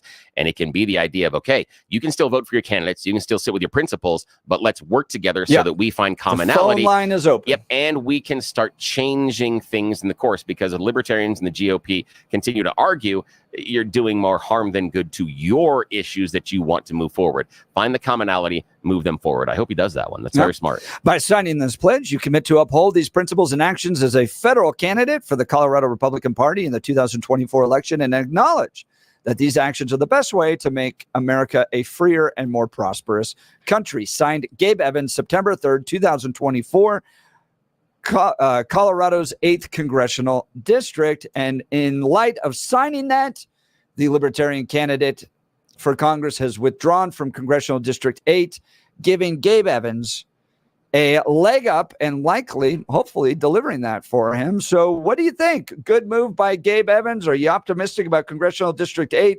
This is where Yadira Caraveo currently operates and is running for re-election there. Would you have signed that? Is it good for the merging of the Libertarian Party and the Republican Party? I think on 90% of things, I'm happy to do that. Yeah. Comes to drugs, we have a difference of opinion. But you didn't see anything in there on abortion? No. Or anything like that, or gay smart. marriage, or any of that stuff. So whoever came up with that list and had the idea inside of Gabe's staff needs a raise. Very smart. Yeah, very clever, tactically put together extremely well, hit all the right points without hitting any wrongs. Very smart. Yeah, again, whoever's idea that was and whoever drew it up, you need a raise. You did a good job with that. All right. Give us a call, 303-696-1971, or text us on the 710 KNUS app, or at 720-892-6757. Bill, you want to tell us about Balance Well Space? Oh, yeah. I got to tell you about a company that is making an amazing difference in my life, Balance Well Space. I have a lot of things wrong with me, and they're not just mental. It's a lot of physical things, from doing a lot of stupid stuff when I was a kid. Broken shoulder, really bad back where the bottom two vertebrae in my back are fusing. I've got a knee problem. There's a list. We don't want to go through it right now. But I have found a medical team that is making an incredible change in my life, and I want them to help you the same way they're helping me. As we get older, things start aching, things start hurting, and then they start stacking on top of each other. If you're like me, you think, it's just how it is. This is what old is about. You saw it when you were a kid. People getting up out of the chairs. Oh, my bursitis. Where's my spleen truss? You heard that. That doesn't have to be your life. I thought that was my life, but then I found Balance Well Space. Check them out at balancewellspace.com. Balancewellspace.com. I went in and I talked to Dr. Julie, Dr. Jess, the team. They did a medical examination of me, talked to me about what hurts and then what I'm not doing. They then put together a custom pain plan and went to work. In just weeks, I was doing things I hadn't done in years. The tingling in my right leg from the sciatica is gone. The movement in my right shoulder is better than it ever has been. I'm now regenerating the meniscus in my left knee at this point. Things are incredible, and I want them to be able to do the same thing for you. And here's the reason they can. Integrative medicine. They're taking a whole bunch of different things and putting them together under one roof. This means when you visit Balance Well Space, you can go in there and get neuropathy care, physical rehabilitation, wave therapy, chiropractic care, trigger point injections, regenerative care, and so many more things, some that are literally cutting edge out there. They have it under one roof for you. So it's one appointment, one day, all the stuff you need taken care of. That's an incredible difference, not only in your lifestyle, but also in the time you have available to go pursue the stuff that you're going to be able to do once you talk to the team at Balance Well Space. Everything you need in one appointment, and it's right there in Lowry. Brand new offices right across the street from Hangar 2. If you can find the Officers Club, you can find Balance Well Space. They're right across the street. Giant parking, plenty of parking, and lots of shady trees. Let them make the change in your life that they've been making in mine. I'm not living in pain like I did for years. You don't have to either. Talk to them today. Make an appointment. Check them out at balancewellspace.com. Balancewellspace.com. Tell them you heard about them on Jeff and Bill. Glad to hear you're getting that support there, no Billy. more tingly in my leg. It's All great. right, Jay, you'll be up next. You're listening to the Jeff and Bill Show. News Talk 710 KNUS.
Welcome back to the Jeff and Bill Show. Let's go to Jay Sterling. Good morning, Jay. Morning. Good morning, you guys. I appreciate all you do. Now, we need to remember this one simple fact. Practice what you preach. Of what you do and what you do, then you can earn respect. If you're a hard worker, if you're a good at whatever you do, therefore you can actually give advice. If you can't even do what you want somebody else to do, you're just playing some sort of a game. So if we cannot take care of our homeland, who are we to go to another country and tell them how to take care of their land if we can't even protect ourselves? That's my point. Well, Jay, to your point, Yoram Hazony writes about this in kind of the promotion of the idea of nationalism is, and he's an Israeli political philosopher, what you end up doing is dropping Americans oftentimes into other cultures. And we don't understand the uniqueness and the distinctions of those cultures. And then we think, oh, we're going to bring democracy. And for instance, in Afghanistan, you spent 20 plus years trying to instill democracy. And 4 days after we left, they kicked all the girls out of the school. So if the culture is not willing to embrace what we're trying to spread throughout the world, trying to be America's police force, or trying to be the world police force across the globe, doesn't always work out. Well, if you can't take care of your own home, we're not taking care of our own homeland. Look at the problems that we have here. Yeah. So if we don't solve our own problems, who are we to tell somebody else, another country, how are we supposed to tell somebody else how they should take care of theirs? And why should we get involved in them if we can't even take care of our own? That's a great point, Jay Sterling. Appreciate you being on the call. Thanks so much. Jay's line will be open 303-696-1971. When we come back, James Carville's laid out a pathway for Kamala Harris to be victorious. Is he right? We'll get into that and more. You're listening to the Jeff and Bill Show. News Talk 710 KNUS. Is Serpent Head right? We'll talk about it.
It is 8 a.m. in the Mile High City. Good morning, Denver, Colorado. You've tuned into the Jeff and Bill Show on 710 KNUS. I'm your co-host, Jeff Hunt, along with Bill Thorpe, bringing you the freshest insights and hottest takes from the right, left, and center. Congratulations, you won the lottery.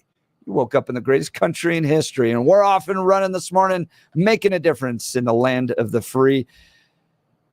Your phone calls, your texts are always welcome here at 710 KNUS. Give us a call at 303-696-1971 or text us at 720-892-6757. We're covering all the news and commentary you need for this Wednesday, September 4th, 2004. So grab your coffee, Denver, and let's dive into the issues that matter most to you right here, right now. Coming up in the 9 o'clock hour, Eli Bremer is going to join us.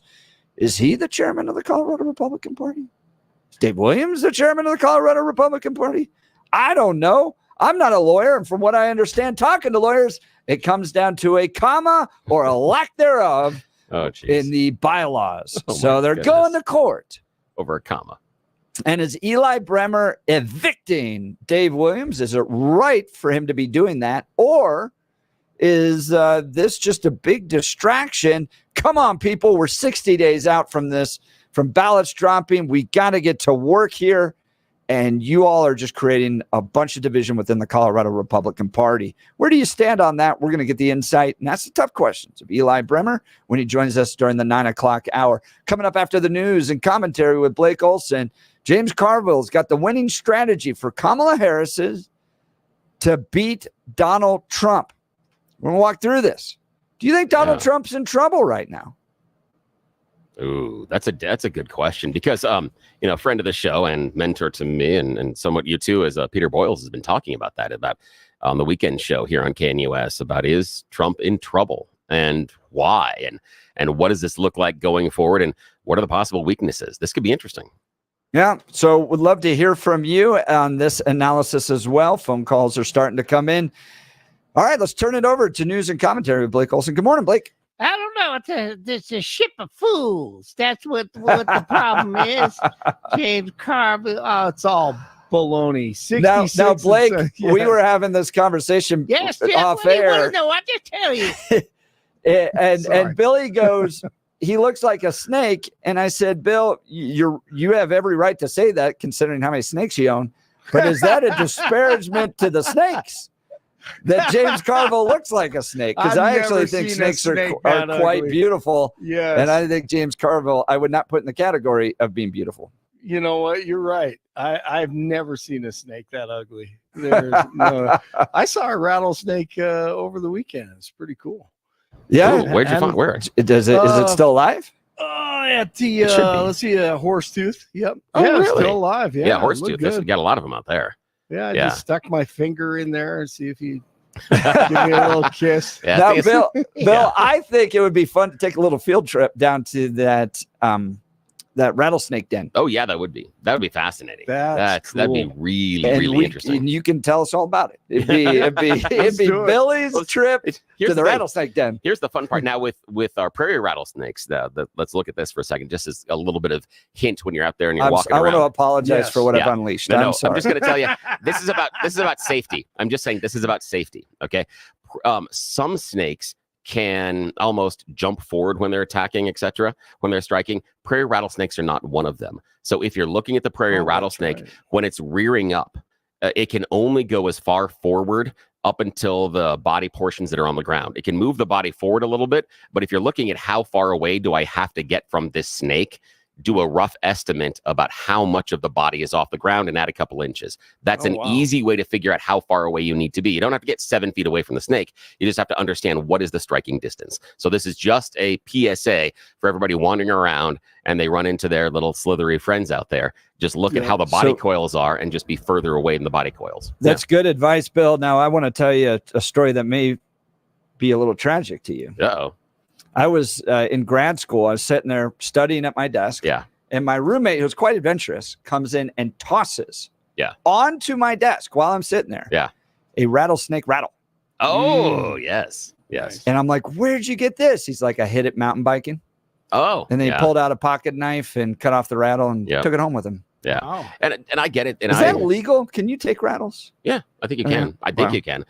The other part is I am not. I understand why in certain instances you got to kill the rattlesnakes. I mean, I have friends that are farmers and ranchers. Yeah. And you've got to, because they are dangerous in that area. And there's certain times when you have prairie dog infestations, yeah, you leave those alone. But if they're in cattle pastures, yes, because they're dangerous for the cattle. You don't want the cattle getting bit. So yes, Right. those are the rattlesnakes. Yeah, take the head off. Other snakes will come in and they'll fill that void in the ecosystem because there will be other predators that will adapt. Bull snakes being the most notable. You ever So, owned a yeah. rattlesnake, Bill? Nope, but I've had both a bull snake and a hognose snake, which both resemble our Yeah, prairie right. rattlesnakes. Hognose, especially. It is the only time. Okay, we're going to go down a little trip here. Yes, the only time, and this brought young prepubescent Bill so much joy. I'm probably 13 at the time, and a friend of my father's is really, really afraid of rattlesnakes. Went hunting with him a lot. I've known him since I was a little kid. I have a large female hognose, and they look almost identical in our region to prairie rattlesnakes, and they act the same because that's part of their defensive mechanism. They're completely and totally harmless. In fact, if you bother the snake enough, a hognose, it'll play dead. We don't want to go into that now, but it will legitimately play dead, but it will act like a rattlesnake. So we told my dad's friend we had caught a new snake and come and see it, and he doesn't like it.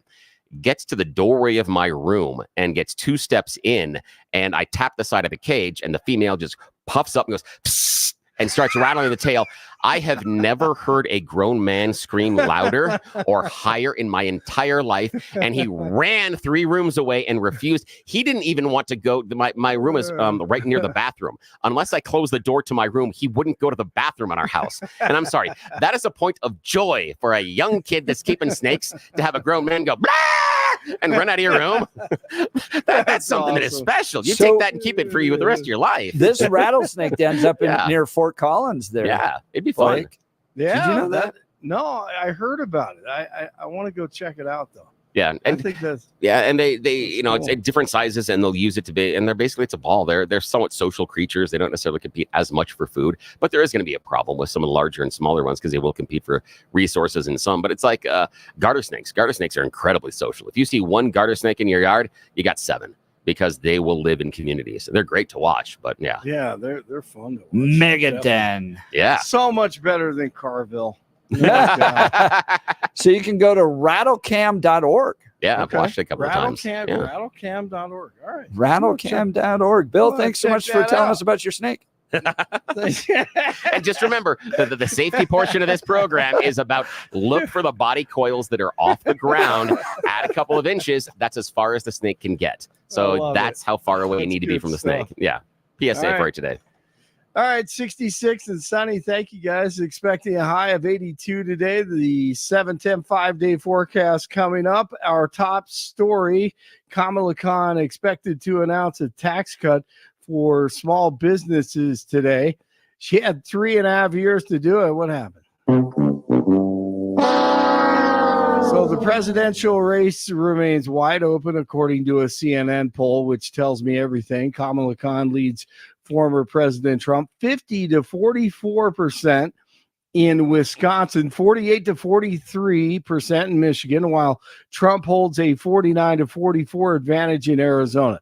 It's all to discourage you. Vote early, get in there, bring the family, friends. Let's go. Harris also leads Trump by a narrow margin, they say, of 48 to 47% in both Georgia and Nevada. In Pennsylvania, the candidates are tied at 47%, despite the fake Philadelphia Eagles posters that claim that they endorse Harris. It's counterfeit, cheaters. So the Eagles fan, that Eagles fan, he continues to tape up the truth. I love the Eagles, loyal to them to the end. I am a Republican, just to say that to you. But my concern here is that is not that someone is expressing an opinion, which everyone's entitled to do, but this person is lying to everyone that comes and uses this stop. Okay, that's what I'm very concerned about. The fact that they're spreading lies that the Philadelphia Eagles endorsed Kamala Harris. That's right. And it's an ugly painting of her with a football helmet on as well. Hey, Taylor Swift and Lady Gaga say they will leave the United States if Trump becomes president in 2024. Yes. Yes. Yes. Yes. Trump is pleading not guilty after he once again indicted for election interference in 2020. Special counsel Jack Smith filed a revised indictment last week after the Supreme Court ruled that former presidents have some immunity for their actions while in office. Now, here's one. Travis Kelce's PR team forced to make a statement after an alleged breakup contract with Taylor Swift spread online. The statement comes after a document with the Full Scope PR company, their logo was leaked with this statement. The alleged contract says that Kelce and Swift would be breaking up on September 28th. Quote, Travis and Taylor have decided to part ways after careful consideration. They both value and respect each other's personal lives and appreciate your respect for privacy during this time. The alleged document read on the letterhead, with the letterhead, and Full Scope PR says that the document is entirely false and fabricated and were not created, issued, or authorized by this agency. He could have handled this much, much differently, and he could have come out of this looking like the hero, to be honest with you. And he Danielle Jurinsky talking about the governor on Tuesday with Jeff and Billy. The Arapahoe County Sheriff's Office says that 4 people who were arrested in Aurora last month have ties to that Venezuelan gang, TDA. The alleged gang members and associates were arrested at the Ivy Crossing Apartments, and investigators say they were involved in drug trafficking and car thefts. Officers reportedly seized 750 counterfeit pills, ketamine, and a stolen car as a result of the investigation. On Tuesday, a large group was on hand at the apartment complex becoming infamous in Aurora, and they say there are no problems at all. Nothing to see here. Jury questioning will continue today in the Boulder King Soopers massacre trial. Those selected will be deciding whether Ahmad Alissa is guilty of killing 10 people inside and outside of King Soopers, or if he's not guilty by reason of insanity. The judge expects the jury to be seated by Friday and says trial will last 3 weeks. 64 in Parker, 63 in Westminster, and 66 in Denver. Jeff and Bill continue on Hump Day. Blake Olson, News Talk 710 KNUS.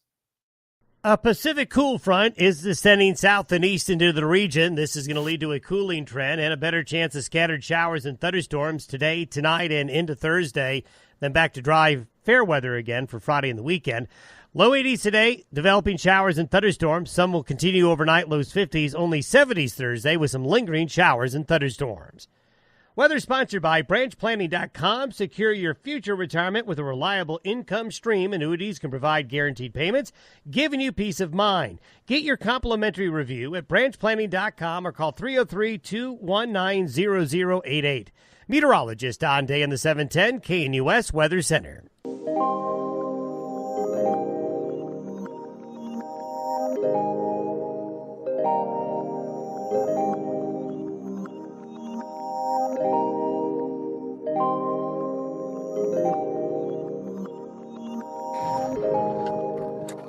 All right, we're a week away from the snake cam on YouTube. What? Snake cam. Oh, he's got it up there. Adam is running the snake cam. Look at We're that. looking at a pretty little baby rattler right now. If you're joining us on the YouTubes or the Rumbles or the Twitters or the X's or whatever the hell we call them.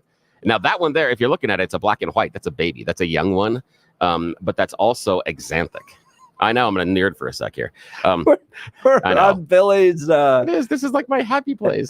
Animal adventure tour. Yeah, it is. That's an exanthic morph, and it's not necessarily unusual for what you find in Colorado because of our geography, but it is a genetic mutation. That rattlesnake has a hard time producing any yellow coloring.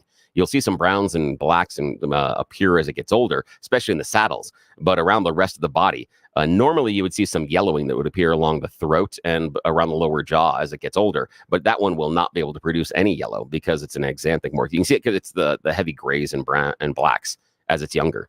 So yeah, it's got a gene mutation in there. And so in the wild, yeah, it's morphed that way because as you can see when it's hiding in the rocks, it fits in very well with the shadows. The gray as far as the granite rocks it's around and a lot of the other metamorphic rocks. And so that's why they end up that way. And then you get out into the further in the plains outside of the Fort Collins area, which is more mountainous, you get into the eastern plains and they turn brown. And that's why. Wow. I know. You and Steve Irwin. Again, this is the thing is I can't do long division well, but I got that stupid stuff stuck in my brain. There are just some files on the desktop I can't delete. That's the problem I have. There was a show with Steve-O called Wild Boys where they would just like throw themselves into pits of, whatever animals. Oh yeah, that was stupidity. But yeah, that was funny. That was funny to watch. And I love Steve Irwin. Steve Irwin rocks, man. That's my happy place. The other one you should go watch, but again, nobody else other than my reptile friends, people like Dav Kaufman.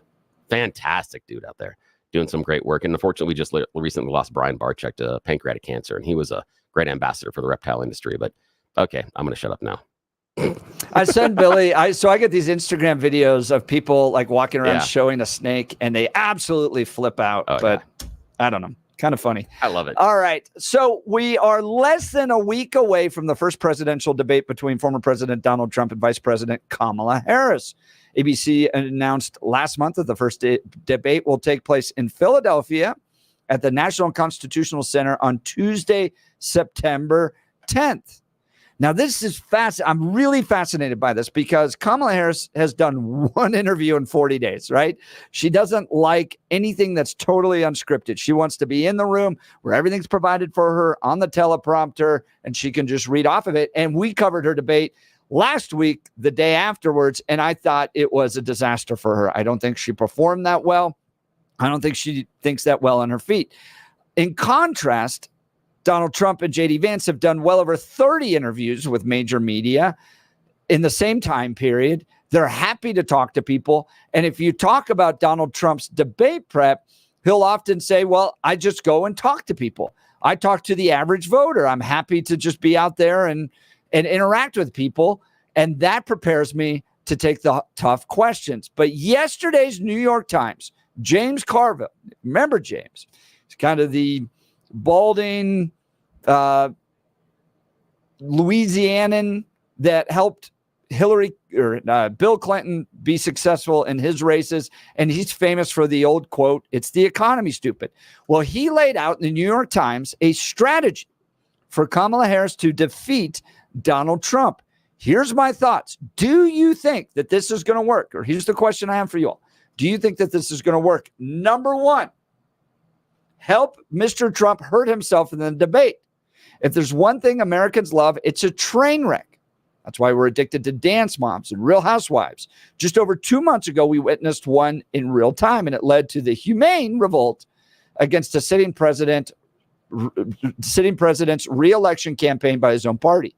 I guarantee a lot of voters are salivating for a second round. Only this time, Mr. Trump must be the train wreck.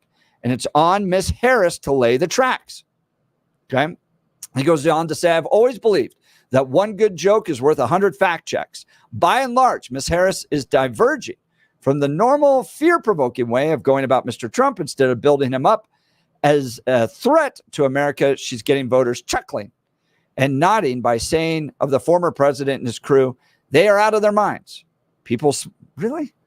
You think that makes people laugh? I don't know. Sorry, I'm diverging from this because I can't get through it without criticizing it. He thinks that people are laughing when Kamala Harris says that Donald Trump and J.D. Vance are out of their minds. I'm sorry, Billy. I just saw the Ronald Reagan movie. Okay. I can remember when a president could tell a funny joke. Yeah. Just saying people are out of their minds. That's not funny. Come on. All right. People smile when they think a politician has her opponent's number. And they like that she's calling him weird and unserious and painting a broader picture of Mr. Trump as a tired old tapestry. Now, here's where he gets to the strategy for Kamala Harris next week. This is where Bill, I just don't think she's going to deliver this. This Yeah. is such a tall order. Yeah. Here he goes. In September 10th debate, Ms. Harris must enable exactly what his campaign is scared to death of, letting Trump be Trump. She should let him talk over her. Well, first of all, they can't do that because they mute the mics in between the questions. But are they in this one? I'm not sure because I know I thought that was in the agreement. I'm not. I know there was I haven't followed up on it, but I know that the first one was. But in this one, there's been a conversation between back and forth about whether or not the mics were going to be muted on ABC. Yeah. And the weird part is Harris wants them open. Trump's team wants them closed. Yeah, right. That's because it actually worked well with him. The rules for the debate, let me go back. Well, this is USA Today. The rules for the last debate meant that each candidate's microphone was. Trump announced on social, sorry, I'm reading this live here now, he accepted the September 10th debate under the same conditions as the June debate. Oh, interesting. So we're going to close the microphones. Okay. I think so. Interesting. Seems to be. All right, going back to James Carville. This is what he wants Kamala Harris to do. And let me know if you think she can deliver on this. She should let him talk over, or should let him talk over her, not just let him, but goad him into spouting insane conspiracy theories about the previous election. She should use her sense of humor at key moments to get under his skin and show he is not getting to her. She should welcome the personal attacks as a badge of honor, and each time, no matter how many times he does it, respond with this refrain: "It's the same old tired playbook, and I'm focused on a new way forward." Do you think that Kamala Harris can deliver that, Bill? Yeah, I think she can. I think she can if she has the strategy right. I don't think she's smart enough to pull that together. Are you kidding me? I think she is. She can hardly answer a question from Dana Bash. I disagree. You don't like the answer she gave to Dana Bash, but she did perform what was needed. She danced right. It was word salad, word salad, word salad. There was nothing concrete I know that. there. I know that. But have you listened to Trump's responses? The criticism of word salads from Kamala doesn't hold when Trump wanders far afield on any question he had. You saw even in the press conferences, even when he outlines his economy plan, he wanders all over the place. So the criticism of word salad, unfortunately, because of the competing candidate, while correct, doesn't hold a lot of water because the other person's doing the same thing. The idea that Kamala Harris is going to be able to parry and block and dance and move and use her sense of humor and go Donald Trump and respond to the personal attacks with the line and refrain that it's the old tired playbook. The idea that that person is going to be able to operate at that level. And Billy, you were in the debate club. To be able to, I can't operate at that level. To be able to operate at that level, you have to be a master debater, they say. I don't think she can deliver that at all. I think she's going to stand there and just fumble over her answers. And Donald Trump is going to do the same thing he did to Joe Biden, where he basically goes, I don't know what he just said. See, I think that actually is going to be the play for Kamala. That when Trump gets into his long list of grievances, that's how she's going to play it. When you talked about the example number one, the idea of pulling Trump into those conflicts and making him feel silly, that I think is going to be her strategy, not Trump's. And because he could say, I don't know, he just said, based on Biden, that is going to be more difficult with Kamala. And I just have to remind everyone that she was a prosecutor and does have experience cross-examining people. She's not nearly as good as friend of the show, George Brockler, but she is, from what I've read, never heard or seen anything. She's average, but that's just enough, I believe, to be able to counteract some of the stuff that Trump does. Yeah. All right. To all of y'all texting in pictures of snakes now. Oh, no. I asked Jay too. Yeah, because I asked him, off-air conversation. He has a question. They're about sending in pictures. This is what you've done This is to awesome. us, Billy. Oh, my God. These are my people. They're texting in pictures of snakes. Ooh, All right. that's a pretty Number two. This is a big one. James Carville is arguing that it is absolutely necessary for Kamala Harris to break from President Biden on policy in order to win. Now, during the discussion, the one interview she did with Dana Bash and CNN, she refused to. She didn't break with him at all. Not one iota. And in this case, he is saying Mr. Biden has been one of the most consequential presidents in U.S. history. Yada, yada, yada. Here's an idea. You need to break from President Biden to be, quote, certified as a fresh candidate. She must clearly and decisively break from Mr. Biden on a set of policy priorities she believes would define her presidency. Does she still have no platform up? Yeah, I don't think so. I think, right. I don't think she has a plan. Yeah, but she has given speeches and outlined things. She's given an economy speech and stuff like that. They are rough sketches. They're not details, but they're no more on that price gap. Yeah, but they're no more detailed than what Trump has offered. So again, that's the issue. No more detailed? Yeah, no more detailed. He's got a whole policy platform listed on his website. He does. Hang on. He has a policy platform listed, but does he go into any of the minutia more than take on price gouging? No, not at all. Not in the least. No, it's a much more detailed plan. No. And you have nothing on the Harris Walls campaign. Nothing. I'm looking at their website. There's still nothing there. She can't break with Biden on policy because she can't think independently. She can only do what she's told. Yeah, I would disagree. I mean, Prove me wrong. Well, Call in, you callers. Tell me how great she was. Kamala Harris is. DA of California, who was telling her what to do. That's the thing is, do you want me to say? Sure. Am I allowed to say? Sure, go right ahead. That's the other thing is, who's the person controlling then, and you have to show and draw that. I understand the criticism. Maybe. Well, no, Willie Brown wasn't involved in her when she was DA of California, when she was the AG. No. I don't think she has any idea what she wants to deliver for the American people other than what she's told. There's nothing on her website to say that. And the idea that she's going to break from Joe Biden and develop a new policy agenda that she wants to deliver. We're 60 days out from ballots being dropped. I don't see that. There's nothing there. I've never in my life seen such an empty presidential candidate as Kamala Harris. I think some of the stuff she outlined in her economy speech was different than what Biden said. And so that would reach the qualifications that you wanted, which is just to be different. And this All is just she's advice done from is Carville. said some stuff. There's no policy listed there on her website. She wants to be the president of the United States. All right. Is the fact of putting it on a website make it better? I'm not certain that makes it better. More concrete? Fair point. That's All fine. right. Number 3, display a clear growth mindset from the 2020 Democratic primaries. Ms. Harris's political dance will grow more complicated before Election Day. At the same time, she must break from Mr. Biden on some policy measures. She has one lingering liability she will not be able to outrun: the 2020 Democratic presidential nomination campaign, in which she and a gaggle of candidates favored more exotic positions within the Democratic Party. As last week's CNN interview with Ms. Harris showed, this will be a consistent plot line deployed at her throughout this campaign. It is vital that she give the same answer every time to these attacks. The retort can be simple: I learned from my time governing in the White House. These are my positions. Take it or leave it. Is that enough?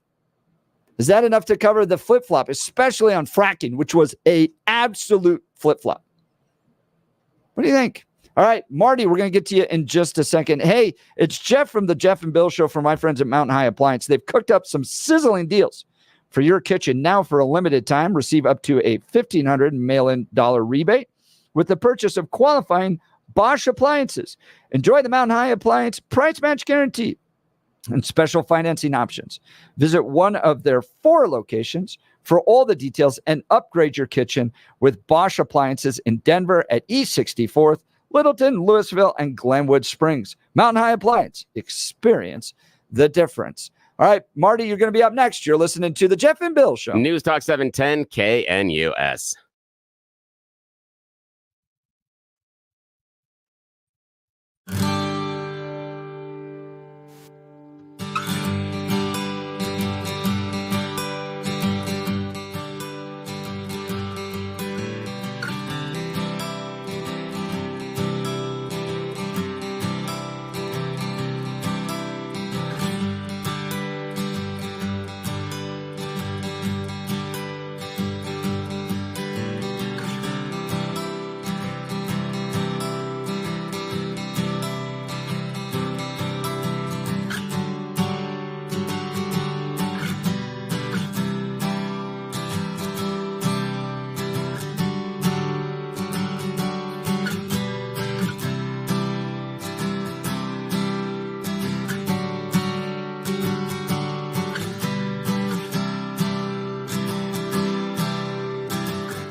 Welcome back to the Jeff and Bill Show. James Carville's laid out a strategy for Kamala Harris to win. Right? Number one, help Mr. Trump hurt himself in the debates. Number two, break from President Biden on policy. Number three, display a clear growth mindset from the 2020 Democratic primaries, where she really engaged in the progressive ideology. The three-step plan for Kamala Harris to defeat Donald Trump. I don't think Kamala Harris has ever had an original thought in her life. She has no policy platforms listed on her website. I don't think she's going to beat Donald Trump in the debates. I don't think she can break from Joe Biden in policies. And I don't think it's convincing at all that she has a, quote, clear growth mindset from what she said in 2020. Let's go to the phone lines. Marty, Denver, you're on the Jeff and Bill Show, News Talk 710 KNUS. Good morning. Morning. Hey, guys, this is outrageous, Billy. Your defense of Kamala Harris borders on the line of shock jock radio. I mean, are you kidding me? This woman versus Trump in a mano a mano. It's not a fair fight. But, Billy, I think we can get on air and we can come to the reasonable conclusion. It's Donald Trump on November 5. Really? Why do we come to that conclusion? I'm going to give it to you in like 30 seconds. Here's what it sounds like. Which political party, Billy, do you deem responsible for our migrant invasion and our migrant crime surge in America? Which party? It's a binary choice.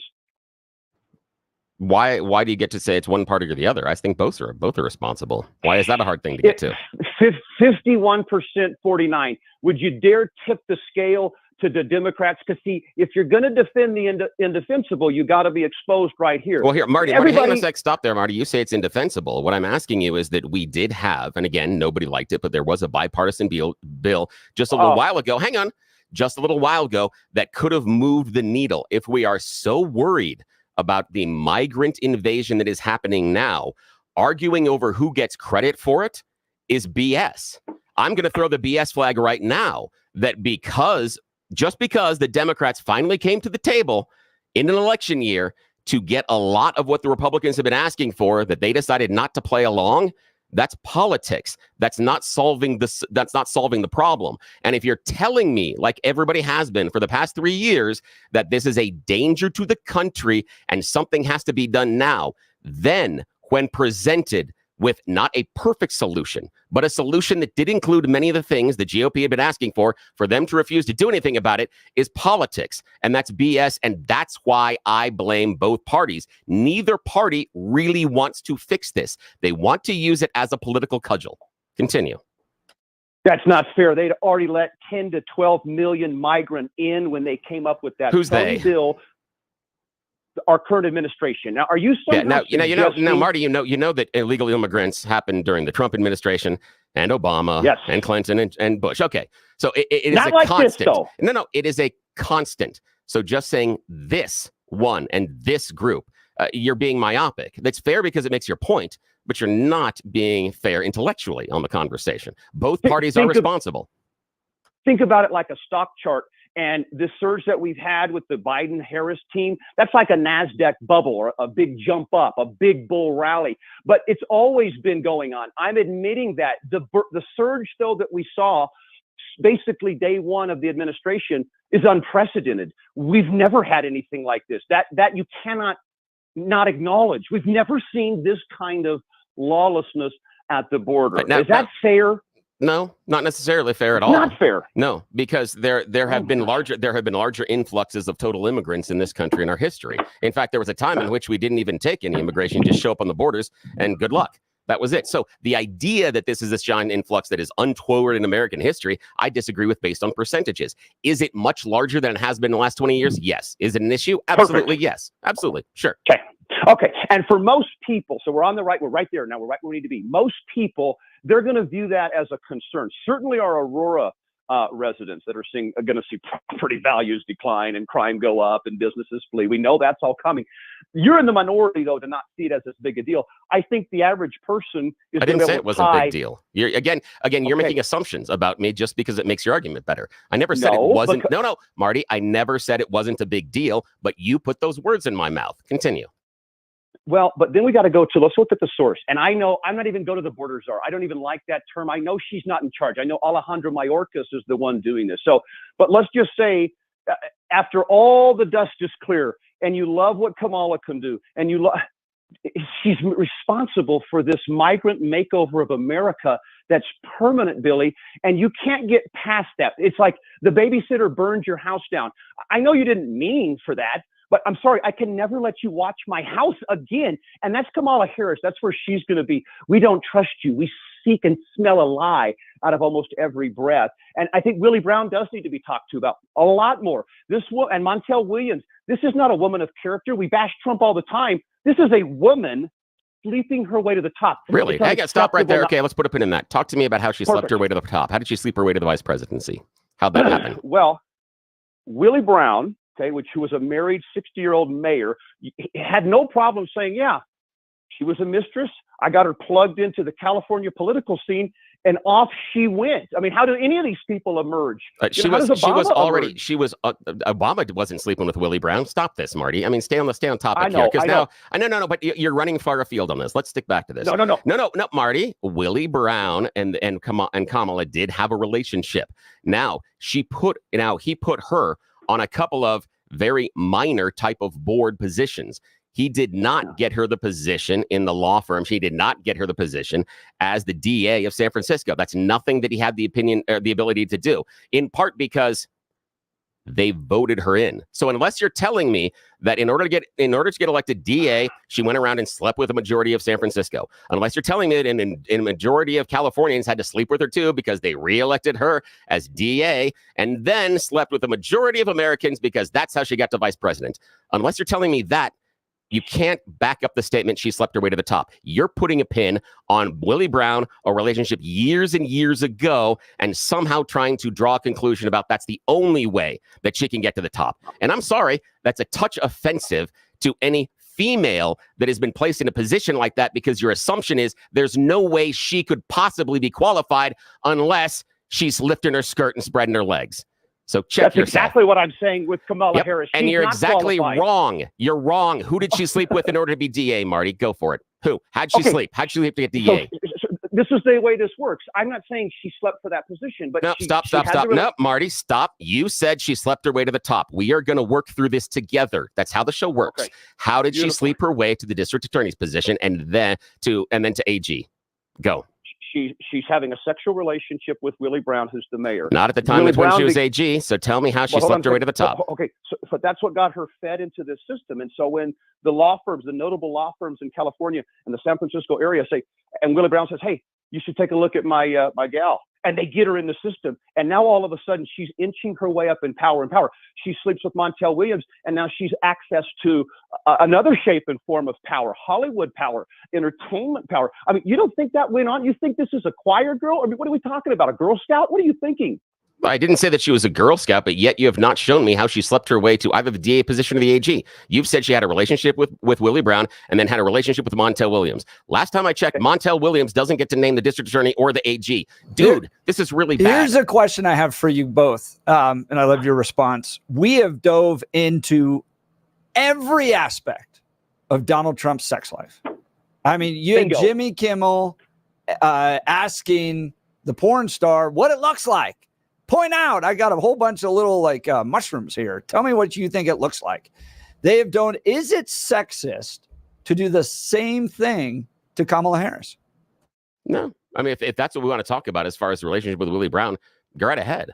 I get no problem with that if they want to talk about that. But you made a critique that talking about her sex life, and maybe it wasn't just talking about her sex life, was somehow demeaning of all women. No, not at all. The issue is this. The issue is because she had a relationship with Willie Brown before she was elected DA, before she was elected AG, before she was elected senator, before she was elected VP.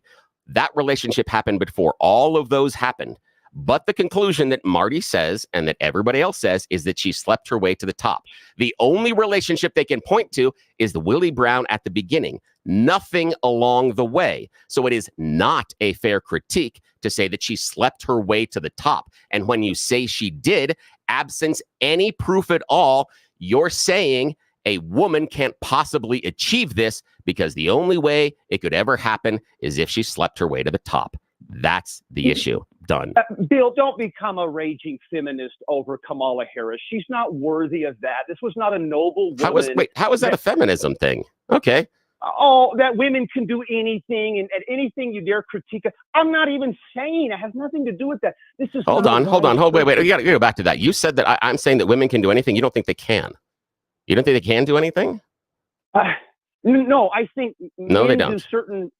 Not at all. Just like men shouldn't be, the lead at a daycare. Why not? Why would wait, I know male nurses. Why can't men be nurses? Explain that one to me. Do you like having a male nurse? Have you ever been in the ER with I don't know, sort of a flamboyant male nurse? You like that, or do you like kind of like your mom? We're peeling this. Now, here's the thing, Marty, we're peeling this onion back. Very interesting on your behavior today, because again, I talked about male nurses and all of a sudden you made them effeminate. You've now made them homosexuals that you obviously disagree with. Well, there's nothing about any of the male nurses that I know that are homosexual. They're married. I know people that are fine, upstanding men that will go chase skirts with you as long as you want. But because you see them in a job you don't feel as masculine, you view them as effeminate. No. How about you talk to Gunnery Sargent that's on here? That's the head spokesperson for Trump, for Veterans for Trump. She is a very powerful, strong woman. According to what I'm hearing from you, you don't think she can do the job. Is that correct? Necessarily. Is that not correct? Necessarily. Well, what? No. But how? But you just told me the nurses. Guys can't be nurses. They couldn't possibly run a daycare because obviously, Marty. According to you, in order to run a daycare, it takes ovaries. Well, it takes mother's nurture, mother's nature. Mother's got that special, and you know that. When your kids get hurt, do they come to dad for that, or they come to mom? I mean, everybody knows that, right? No, Marty. Not everybody does know that. No, Marty. Not everybody does. That's your worldview. That's not it. I know men that have been biblical. That's for sure. That's true. But again, we're not going through biblical stuff. That's not what we're talking about, man. Let's go back to Kamala Harris. Again, it's your view. Okay, okay. Can a woman be president? Let's play this one. Can a woman be president in your view? What do you think? Can it happen? Yes. Is it proper? Can they do the job? Order? I think it would take the most unique, special woman, and I don't think we have one right now. So why? The answer as it stands right now is no. Okay, then what are the characteristics that a woman does not possess that means she cannot be the leader of America? What doesn't she have outside of just having to swing things between her legs? What is it, man? Tell me. Well, it's that position like president requires an alpha male, okay, and typically a male that knows exactly when to flex and when not. See, a woman has never had that in her DNA. It's unfortunate that they just don't have testosterone and the alpha. So the testosterone just becomes testosterone. So you'd be okay with a transgender president, a female that's taking testosterone. No. You said it was testosterone. So if we add the testosterone into the women's genetics, obviously you'd be okay with it because now we've added the testosterone. So transgender is good, right, Marty? Because that's what you just said. You said it was testosterone, right? Let me clarify. I need XY chromosome in the White House only. Okay, so what is it about those what is it about those chromosomes that make their decision making better? Okay, well, alpha men have, and you go back, George Washington style of leading a nation, leading your people. There's a certain nature of alpha, and that's why you people don't like Trump. Is yes, he's got some arrogance. He's an egomaniac. He's very successful. Oh, he's a narcissist. But he's an alpha male. Okay, fair. But he's an alpha male at the end of the day. He walks in the room, and other men know their role, kind of like the animal kingdom. I disagree with that. Influence. No, Putin didn't respect him at all. Neither did Xi. Not at all. There's nothing about alpha male. That's nothing at all. Well, we certainly know that Joe Biden is not, and so that Stevie Wonder can see that. Marty, I appreciate the call, and man, that was interesting. Homework for you, Marty. Go look at the research that the the biologist that originally did the study on alpha males and wolves. Take a look at what he's done and what he says now. Take a look before you start throwing out the alpha male stuff. Take a look at what the guy who did the research says now. Might be interesting for you, and we can talk about it later. Well, the text messages are on either side of that one, Bill. That was a fun debate. That was so much fun. Marty, Eric likes Marty, and 6430 says, OMG, Bill, I love you so much. Keep it up. Thank you. Appreciate y'all. Yeah, I fully believe that a woman would make a fine president, and that woman will be Nicole Hunt. Just watch. Yeah, exactly. It doesn't have to be this woman, but a woman can do the job 110%. And 100%. Nicole could make a great argument for being that woman. She'd make a fine president. She would make a wonderful president. Look, pain from arthritis is just awful. Bone on bone, constant pain. It robs you of so much of the stuff you love to do, but there are effective ways to deal with that pain. And I'm not talking about drugs or surgery. Listen, there are exciting new cellular therapies that can get you long-lasting relief. And the place to go? QC Kinetics. QC Kinetics uses cutting-edge treatments that accelerate your own body's healing properties, revitalize. I'm still thinking about that debate. That was hilarious. Revitalizing your joints so you can move again. If you're living with chronic pain from arthritis or injury, you need to know steroids and surgery and pain pills are no longer your only options. Learn how QC Kinetics can use advanced regenerative medicine to treat the pain, enhance the joints, restore your mobility, and give you long-term relief with no downtime. The local medical professionals at QC Kinetics are ready to help you get your life back with regenerative, restorative cellular treatments for your achy joints. Look, this is the future of medicine. I've had family members just have knee replacements, and it's going to be 3 months before they're at 80%. Why go through all of that when you could try QC Kinetics and have this grow naturally without losing your mobility and having to have all that downtime and take drugs, all that? Try QC Kinetics. Give them a free they'll give you a free consultation. Call them now, 303-900-8986. 303-900-8986 with locations in Aurora, Superior, Colorado Springs, and Highlands Ranch. We'll get to your calls and texts. You're listening to the Jeff and Bill Show. News Talk 710 KNUS.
All right, coming up at 9 o'clock hour, Eli Bremer joins us. Is he the real chairman of the Colorado Republican Party? We'll get all the details from him. You heard from Dave Williams yesterday. The debate happens here. You're listening to The Jeff and Bill Show. News Talk 710 KNUS.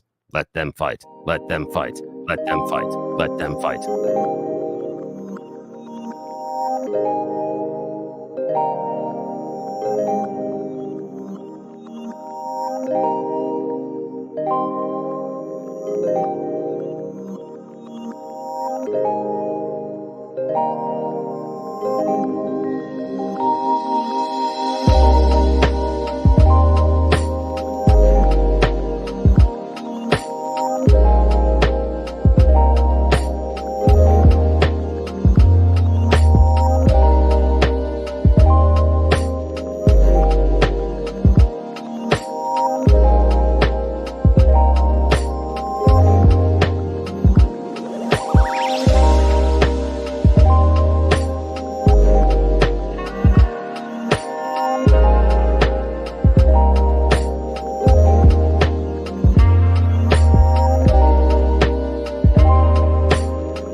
It is 9 a.m. in the Mile High City on this Wednesday, September 4th. Good morning, Denver, Colorado. You tuned into the Jeff and Bill Show on 710 KNUS. I'm your co-host, Jeff Hunt, along with Bill Thorpe, bringing you the freshest insights and hottest takes from the right, left, and center. Apparently, Billy is the feminist, according to Marty.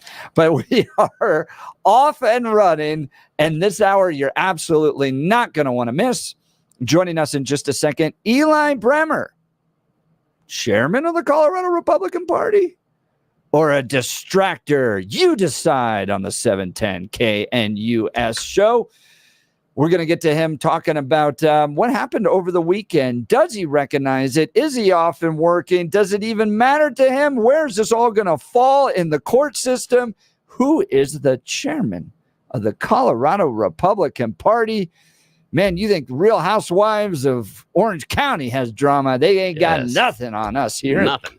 Colorado Republican Party. So very excited to hear from Eli. Appreciate him taking time to be on the show. But first, let's check in on news and commentary with Blake Olson. Good morning, Blake. Hey, good morning, Jeff and Billy. 72 and sunny, expecting a high of 82 today. The 7-10 5-day forecast coming up. Our top story, Judge Mersham in New York. Remember him, the shammer? Well, he just rejected former President Trump's second attempt to move his trial to federal court. Also, Trump is pleading not guilty after he once again was indicted for election interference. Special counsel Jack Wagon Smith filed a revised indictment last week after the Supreme Court ruled that former presidents have some immunity for their actions while in office. Kamala Khan expected to announce a tax cut for small businesses today. Not sure why she didn't do this the last 3 years. Oh, I know, because she didn't want to. And you know what? Hugh had this one this morning in 2017, Family Story Time by Harris. I come from a long line of tough, trailblazing, and phenomenal women. My grandmother would go into villages in India, and because she was Indian and lived in India, and she would go to the villages in India. It was a famous story in our family. My grandfather would say she was going to be the end of his career, but my grandmother would go into the villages with a bullhorn, talking with the women about the need to have access to reproductive health care. Reproductive health care! I'm sure it wasn't like that, but you get the idea. Taylor Swift and Lady Gaga say that they will leave the U.S. if Trump becomes president. Yes. Yes. Yes. Yes. Yes. At let's see, an event at one of Trump's golf courses to raise money for January 6th Capitol rioters is being postponed. The January 6th awards gala was scheduled for Thursday at Trump's New Jersey Golf Club to be hosted by a nonprofit group supporting those who took part in the attack. The event's organizer told Fox Business that the J6 awards gala was being postponed due to scheduling conflicts of invited guest speakers. Where is that thing? There it is. I mean, I've watched so many folks walk this back. It's not even funny. And the thing is again, like I said, you know what? I knew this was going on for a long time. I asked questions. I asked for solutions. Danielle Jurinsky, council member at large in Aurora, on with Jeff and Billy on Tuesday. The Arapahoe County Sheriff's Office says that 4 people who were arrested in Aurora last month have ties to the Venezuelan gang TDA. The alleged gang members and associates were arrested at the Ivy Crossing apartments, and investigators say they were involved in drug trafficking and car thefts. Officers reportedly seized 750 counterfeit pills, ketamine, and a stolen car. On Tuesday, a large group was on hand at the apartment complex becoming infamous in Aurora, and they say there are no problems at all there, nothing to see. Now, check this one out. This is like, I mean, we know this is going on, but here's a police officer telling a citizen reporting a crime that the guy's an illegal immigrant. They can't do anything, and he's let double homicide suspects off. Listen to this. We'll grab his information and see what we can do. So they're in the hallway. Here's the police officers with the people, the citizens reporting. Incredible. First off, we're a sanctuary city. Even if he is legal here, we cannot call ICE. Okay, but you still have to report that, right?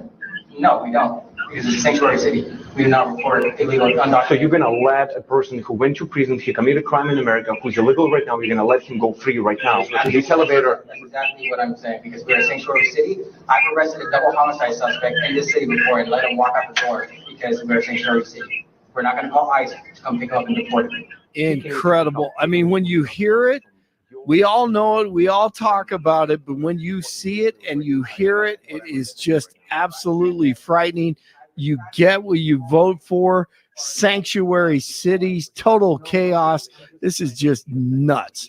And it's all by design by the left.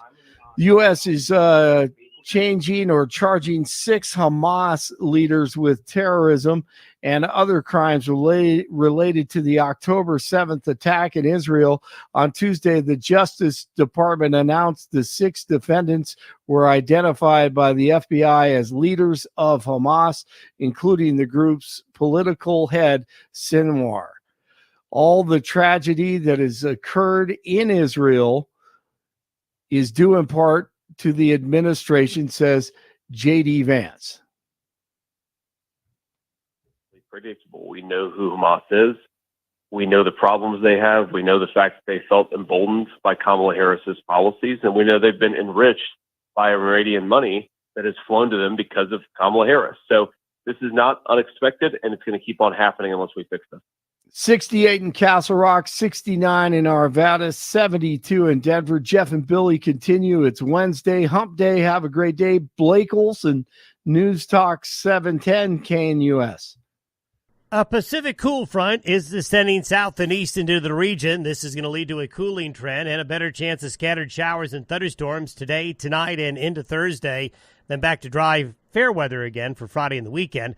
Low 80s today, developing showers and thunderstorms. Some will continue overnight, lows 50s, only 70s Thursday with some lingering showers and thunderstorms.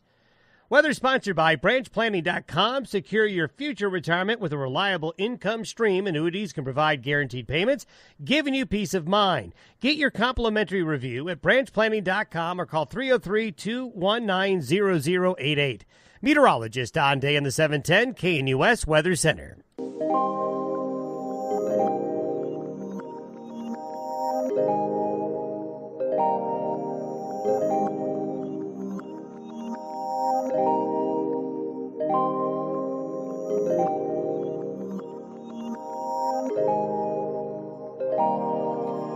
All right, honored to have on the show with us is Eli Bremer. Eli, I think I can call you chairman. I don't know. I don't know if we have 2 chairmen. Give us the definitive answer. Are you the chairman of the Colorado Republican Party? I am the chairman of the Colorado Republican Party. I was elected on the 24th of August after the Censure Committee met, removed the previous leadership. And there's been a lot of kerfuffle around this, but yes, we are moving forward. We're moving forward to try to help Republicans win in November. I want to ask you this. We hosted Dave Williams yesterday. Dave said that the meeting he had this past Saturday, he got more votes than you did. And if we use the math that you all are purporting to use, then Eric Odlin deserves more access to becoming the chairman than you do. What's your response to Dave Williams? Well, that's sort of like saying Hillary Clinton should have beat Donald Trump in 2016 because she got more of a popular vote. That's actually not how the inter-party elections work at all. It's more smoke and mirrors from a group of people that has done nothing except obstruct Republicans and conservatives from getting elected. The party rules are very specific.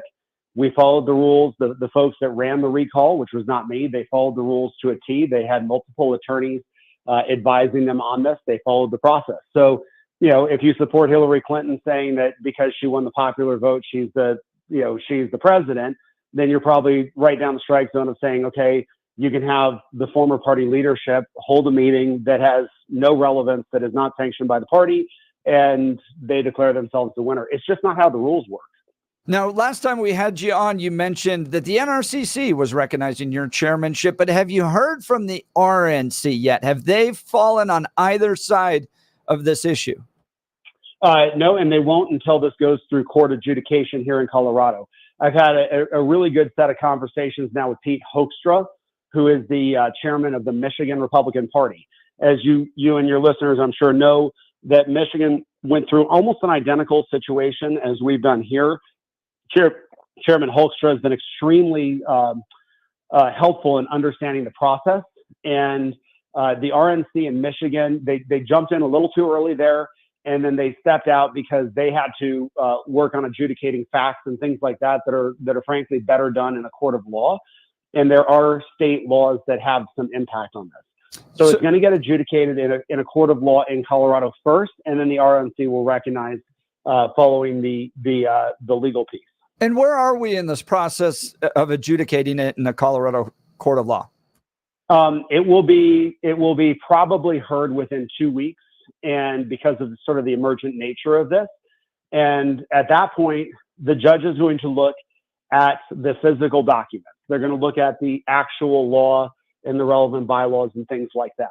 So we'll sort of get away from this sort of dancing around and saying, well, a parliamentarian who we paid says this and a parliamentarian who we paid says that, and into the actual world of attorneys and following the law. Now, Eli Bremer, we asked Dave Williams about some of the claims that you had made about the fact that the Colorado State Party hadn't been working, supporting the candidates that they should be. Gabe Evans up in Congressional District 8, Paul Lundeen, some of the things that you had tweeted out. And he said, absolutely false. I have the emails to prove it. Do you still stand by your statements that that some of those races had not been working effectively with the Colorado Republican Party? And since you stepped in, you had built those bridges and now they were coordinating, working together. 100%.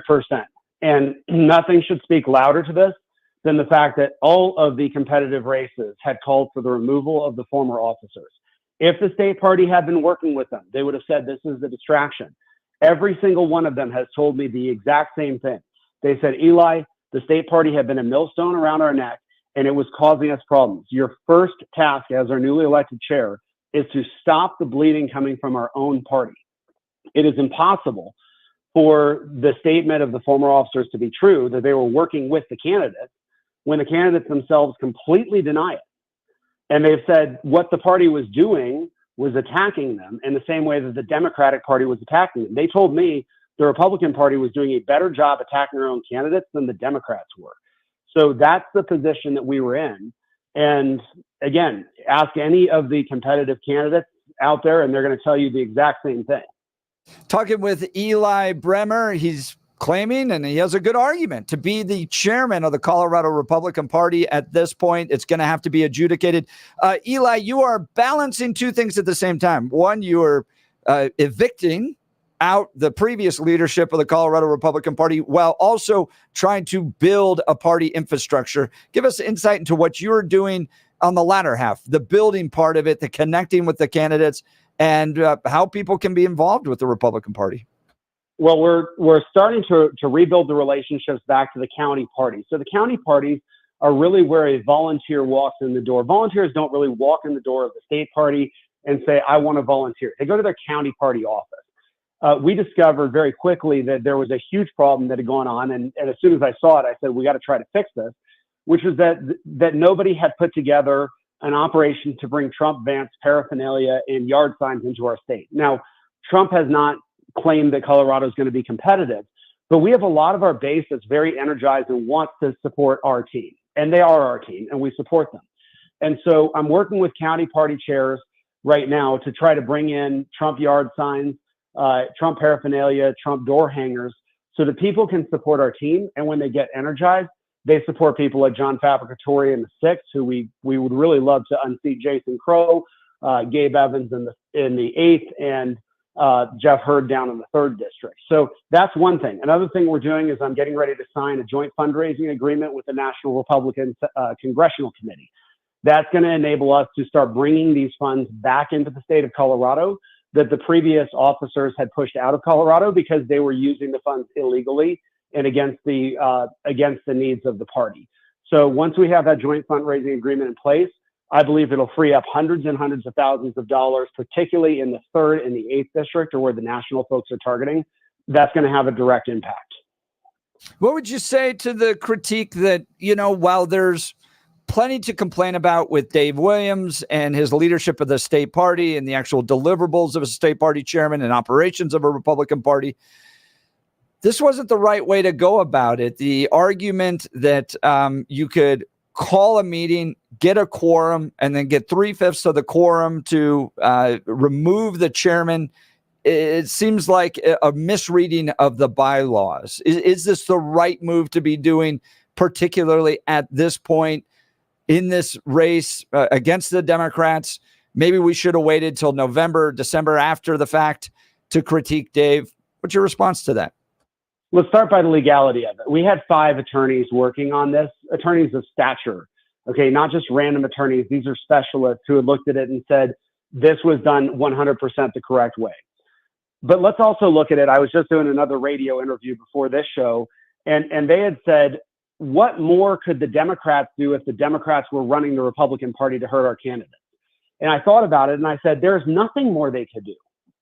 The bleeding was so immense. Our candidates were feeling so much pain from the former leadership of the Republican Party. Why would we not want to go in and do everything possible to help our candidates? And our candidates, you don't have to take my word for it. You can go look at what they publicly said. Our candidates were saying the number one drag on their system was their own Republican Party. So given that we had the chance to go alleviate the pain and support our candidates, we stood up and said, we stand with our candidates. We do not stand with corrupt leadership who is attacking our candidates and making their job more difficult. That's why we did not wait until after the election to do the right thing. Eli Bremer, chairman of the Colorado Republican Party, one of 2 at the moment, that we want to talk to you about on the Jeff and Bill show a little bit more about the quorum. I understand you had some just fantastic legal minds that are with you, but here's the problem that I'm having a hard time wrapping my head around.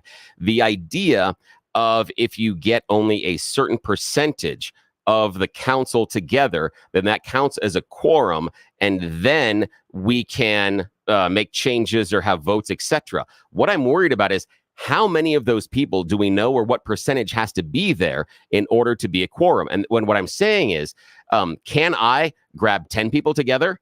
And then because I get 2/3 of those votes, can I make a change? Is it 20 people? Is it 100? I'm curious about that functionally. Do you have any insight on that as far as what qualifies as a quorum in this setting? Yes, I do. 1/3 of the party central committee at a properly called meeting constitutes a quorum. That's in the bylaws. There's absolutely no question about what constitutes a quorum. So there was no question. It's not disputed that we had a quorum at that meeting according to the organization's bylaws. And frankly, every organization that has bylaws, they have rules on a quorum. And so this is clearly laid out. There's no wiggle room. There's not a discussion around it. It's just a state of fact.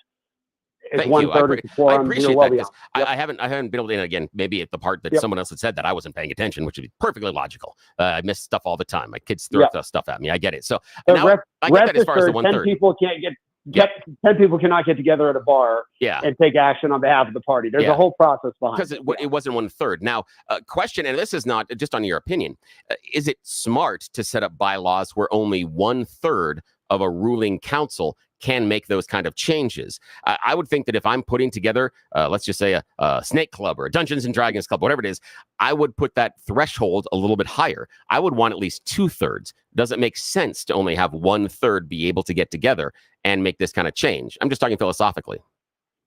I think that's up to the organization to decide. The reason why they have rules like this and quorums, and then this required a supermajority of a quorum properly noticed, is because people have a hard time getting here. If you look at the Central Committee of the Republican Party, there's 64 counties. Each county has 3 officers.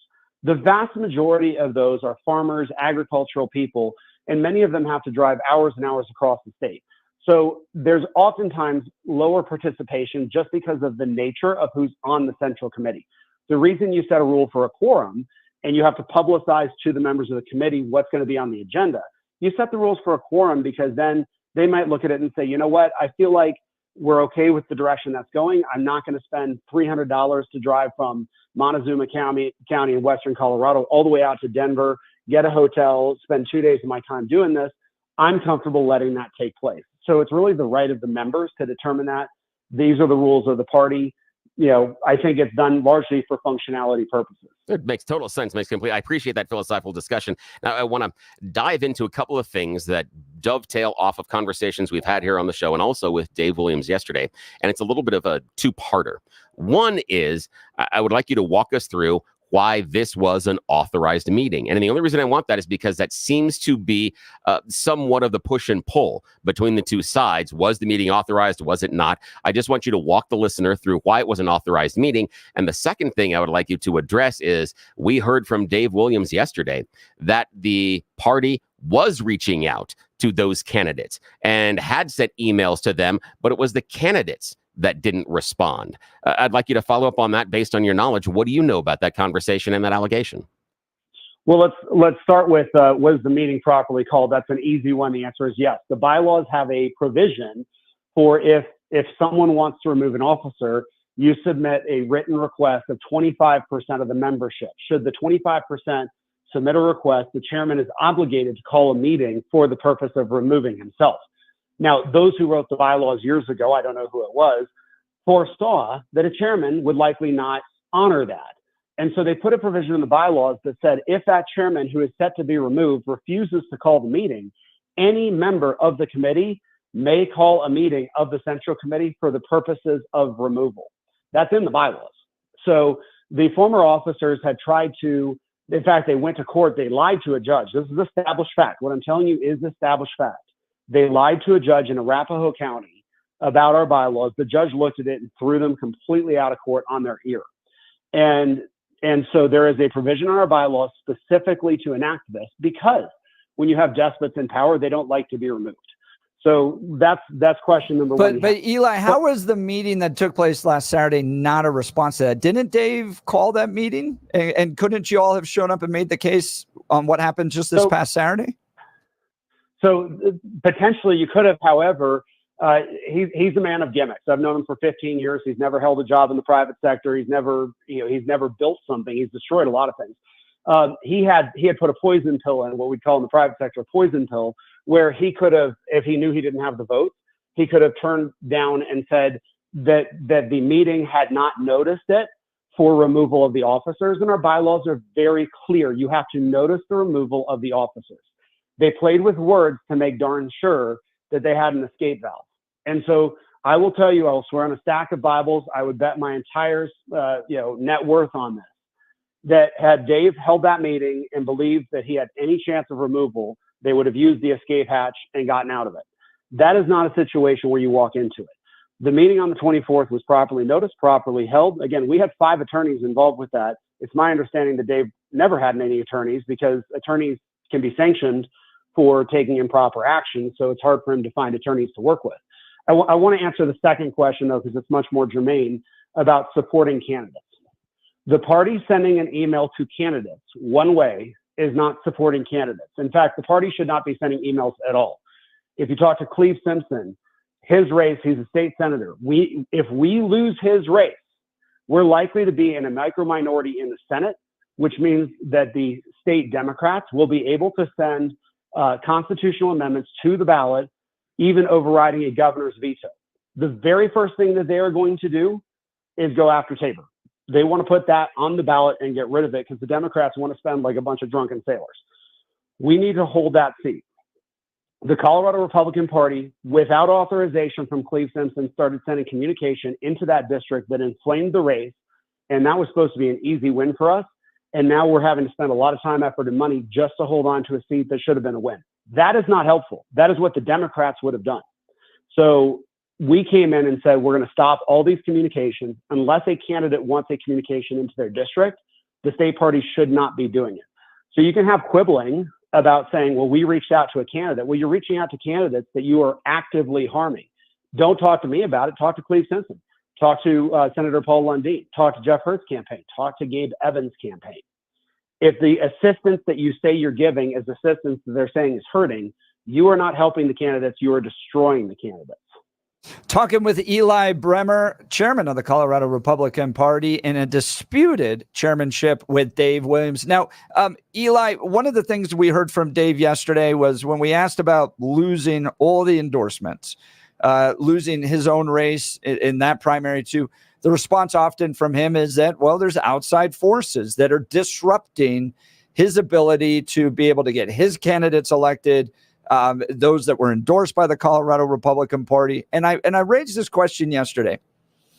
will you guys go into a disputed chairmanship? Let's say he wins this legal argument. He remains chairman, and the Central Committee meets in late November, early December. I'm not remember when it was, January, February, to figure out who the next chairman is going to be. Will he make the argument that he wasn't able to do his job because outside forces disrupted him? He had to spend all this time fighting this legal stuff over a disputed chairmanship. Is he going to be able to effectively use that case if he remains chairman and faces that vote in after the election? Not to anybody who supports Republicans. Let's look at who the outside forces are. You want to know who the number one outside force? Actually, I'll pose this as a question.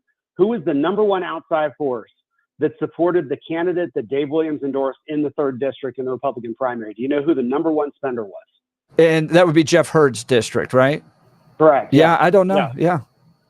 It was the Democrats. The Democrats and the Colorado Republican Party paired up with outside money to support Ron Hanks. Now, Ron Hanks did not live in that district. Now, Ron Hanks' campaign manager is a man named John Hotelling, who's a business partner and the campaign manager for Dave Williams. Dave moved party money over into effectively his own pocket. This was all insider baseball, and he partnered with the Democrats. And I want to put an emphasis on this. The top outside spender in the Republican primary were Colorado Democrats supporting the candidate that the Colorado Republican Party endorsed. The Colorado Republican Party vice chairman promoted Adam Frisch, Aspen Adams, advertisements on her social media page. She supported Aspen Adams over our Republican nominee. So if you want to talk about outside money, let's talk about outside money. The Colorado Republican Party under the previous leadership was partnering with Democrats to influence the Colorado elections to get more Democrats elected. With Republican leadership like that, they should be thrown out. They should never be welcome in the party again. And that's why it was time to clean house. Eli Bremer, we ran a little poll about you. Who is the chairman of the Colorado GOP on my X account? And with 199 votes, Eli Bremer, 61.8% to Dave Williams, 38.2%. So interesting response there as well. Eli, it's going to be about 2 weeks before we see this play out legally. You're out there running, building your party infrastructure. It's going to be interesting to see how this all plays out. Let's talk about either side real quick of what could happen in this legal dispute. It goes on to Dave Williams' side. He remains chairman of the Colorado Republican Party according to this legal decision. If they make it that direction, what do you do? Well, I think at that point, we're in deep trouble with our candidate. The Colorado Republican Party assets and resources will continue being used on behalf of the Democrats' campaign objectives. This would be a disaster. There are 900,000 Republicans in the state of Colorado. The vast majority of them want to see Jeff Hurd get elected. They want to see Gabe Evans get elected. They want to see us hold our position in the state Senate or maybe pick up a seat. And this would be devastating for Colorado Republicans, the actual Republicans, if a fringe group that has partnered with Democrats, and let's be really clear, they are strategically aligned, partnered financially with Democrats. If they are out there attacking our candidates, you could see a governance problem in Colorado like we've never seen before. The Democrats have only just begun their attack on our state. If the Colorado Republican Party does not return to supporting our candidates, getting candidates elected, we're conceding it to the Democrats. And if you think it's bad now, wait until the Democrats have their way with supermajorities in both the House, which they already have, and the state Senate. And you're going to see us turn to the left of San Francisco. If we do not change course as the Republican Party, that's our future, and we have to stop it. And your message to Dave Williams supporters, if the legal case comes down on your side and you are, by law, the new chairman of the Colorado Republican Party. Look, we are happy to have anybody out there who supports our Republican candidates. The issue here is not who's the chair, who's not. The issue is, are we fighting to get Jeff Hurd and Gabe Evans and John Fabricatore elected, or are we fighting against them? And so, I look at in the Bible, the disciples came up to Jesus one day and said, "Hey, Jesus, there are people out there casting out demons and doing good works in your name." And we rebuked them and told them to stop. And Jesus said, "Why would you do that? They're doing the right thing." In the same way, if I'm chairman, or I am chairman, once that is confirmed, anyone who wants to come on board, And I don't care if it's people like Tulsi Gabbard, if it's Democrats who say, oh my gosh, this is a bridge too far. Any Republican, if they will stand with us to support our values, our principles, and our candidates, then they are welcome to do so. Talking with Eli Bremer, chairman of a disputed chair with the Colorado Republican Party. You can follow Eli Bremer at x.com/Eli Bremer. As this all continues to work its way out, Eli, I hope you'll continue to join the show. I thank you for taking time to join us and answer some of our tougher questions. Yeah, thank you so much. I'm more than happy to do so. Apologize, I couldn't make it yesterday. I have a terminally ill family member we were visiting and was unable to.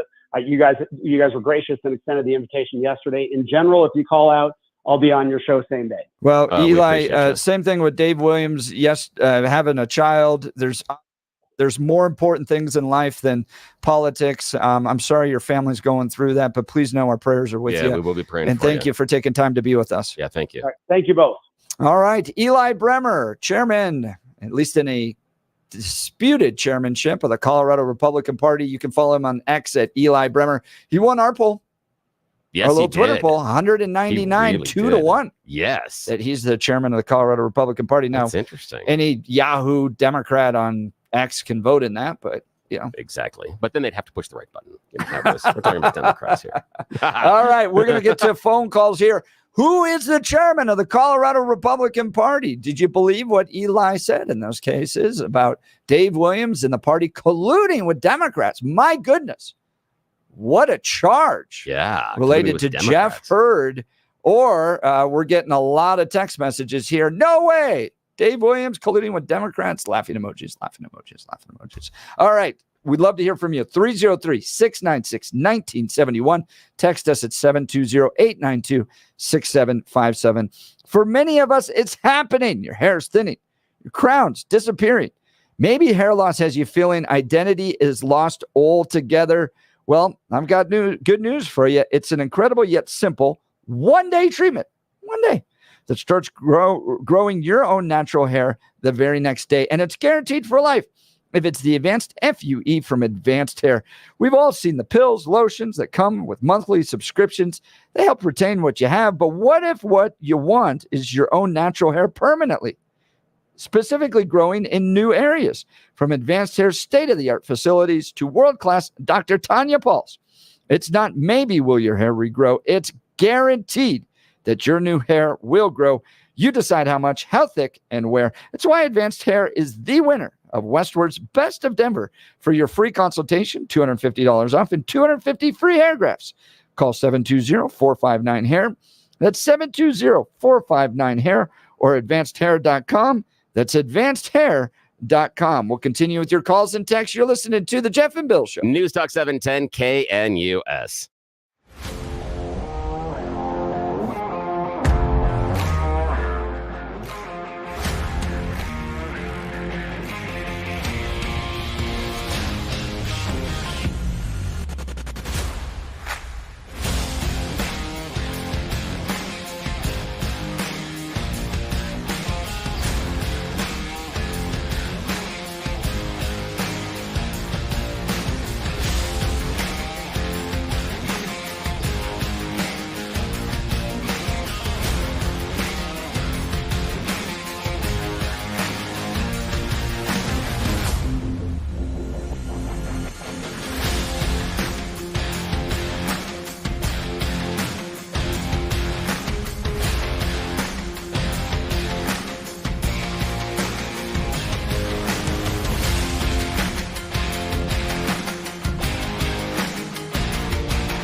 Welcome back to the Jeff and Bill Show. Just wrapped up a great conversation with Eli Bremer yesterday, Dave Williams. I don't know any other news station that gets both of them.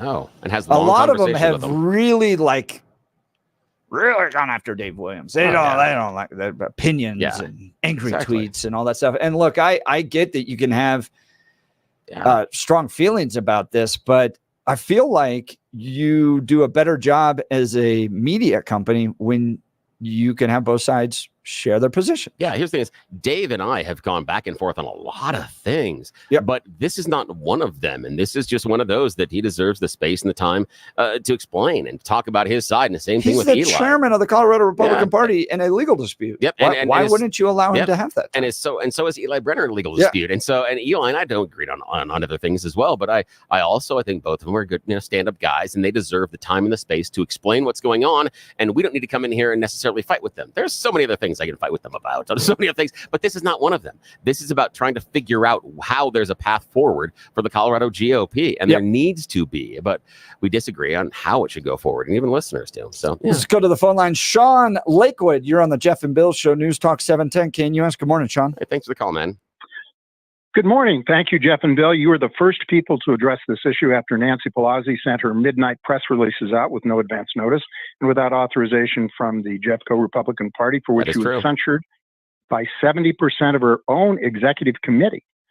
What confuses me is when Eli says there was a valid call, he's wrong, simply because the petition they relied on was nullified.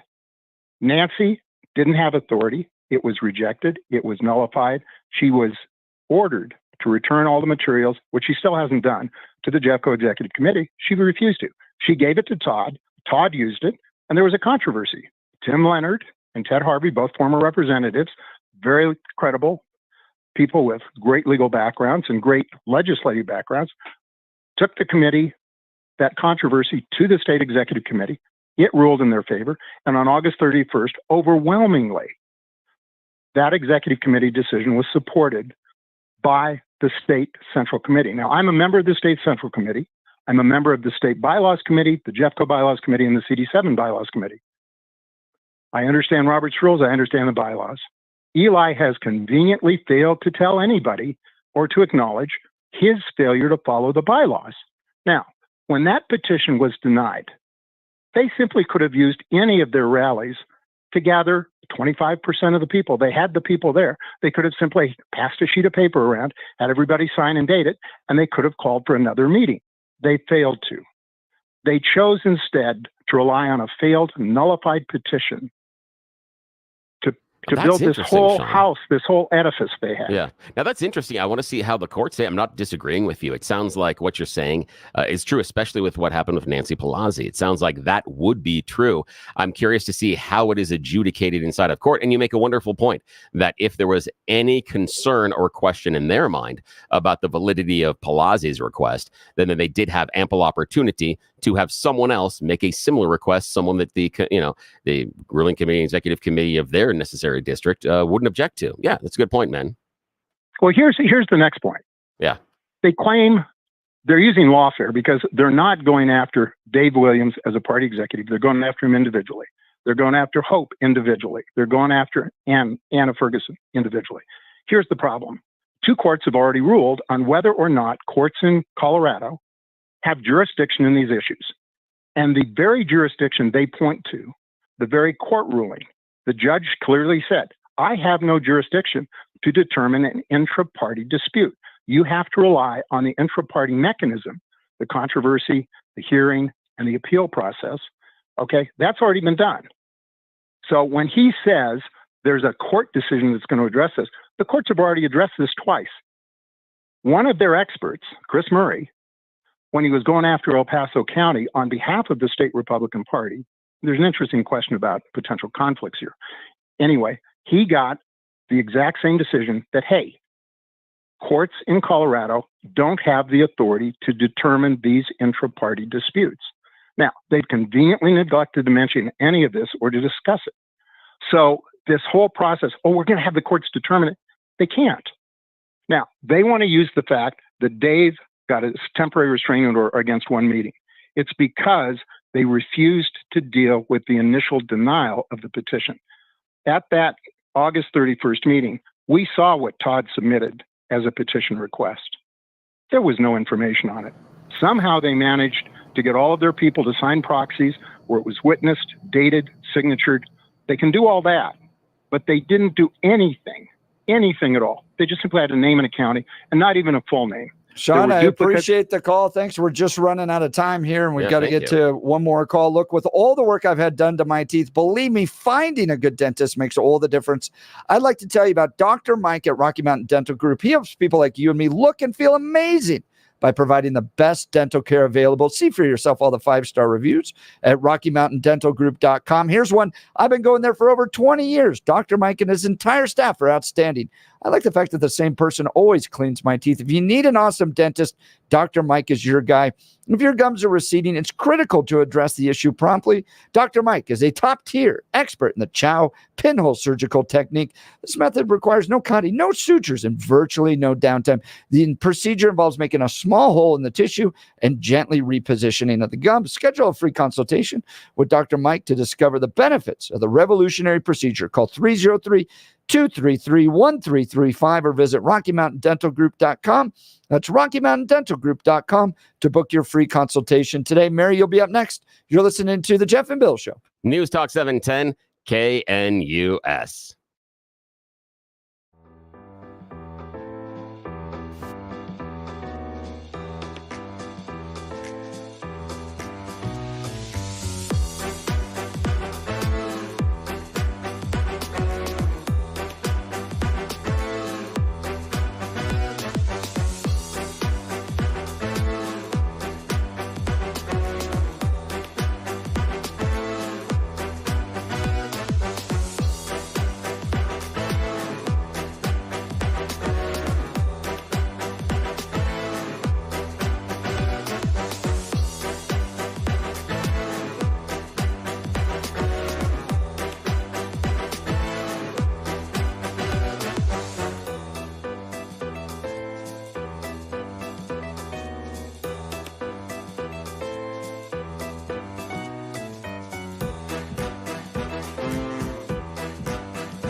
Welcome back to the Jeff and Bill Show. Let's go to the phone lines. Mary, Wyoming. Always good to hear from you, Mary. Hey, good morning. I would like to, you keep saying the Jeff and Bill Show. When it comes to Kamala, I keep thinking of it as the Jeff and Cal Show. Harris is a DEI hire for the vice presidency. And what is not talked about is her past on the show. She was with Willie Brown as his mistress or whatever else, but she was also, because Brown and his machine were under charges by the Republican Attorney General at that time. They called it San Francisco Gate. He was getting ready to be indicted for for corruption. Willie Brown had Harris run, and it was a squeaky win. It was weeks before that election was called, and she won by less than a percentage point on that Attorney General election. The first time. And because the Attorney General one, that's correct. That's the one with Willie Brown. No, the And person, because- the Willie Brown was because the of DA. the No, hang on. corruption- Mary, DA is Willie Brown. When she gets to AG, it's not applicable. Because it's That's DA not of true. It's DA of San Francisco and then AG of California. No, that Republican Mary, Attorney we're General. just going to have to talk more about this. We'll have Yeah, a give us a lot call of tomorrow. conversations about Kamala Harris and her history in the next coming weeks. You're listening to the Jeff and Bill Show. News Talk 710 KNUS. Have a good day.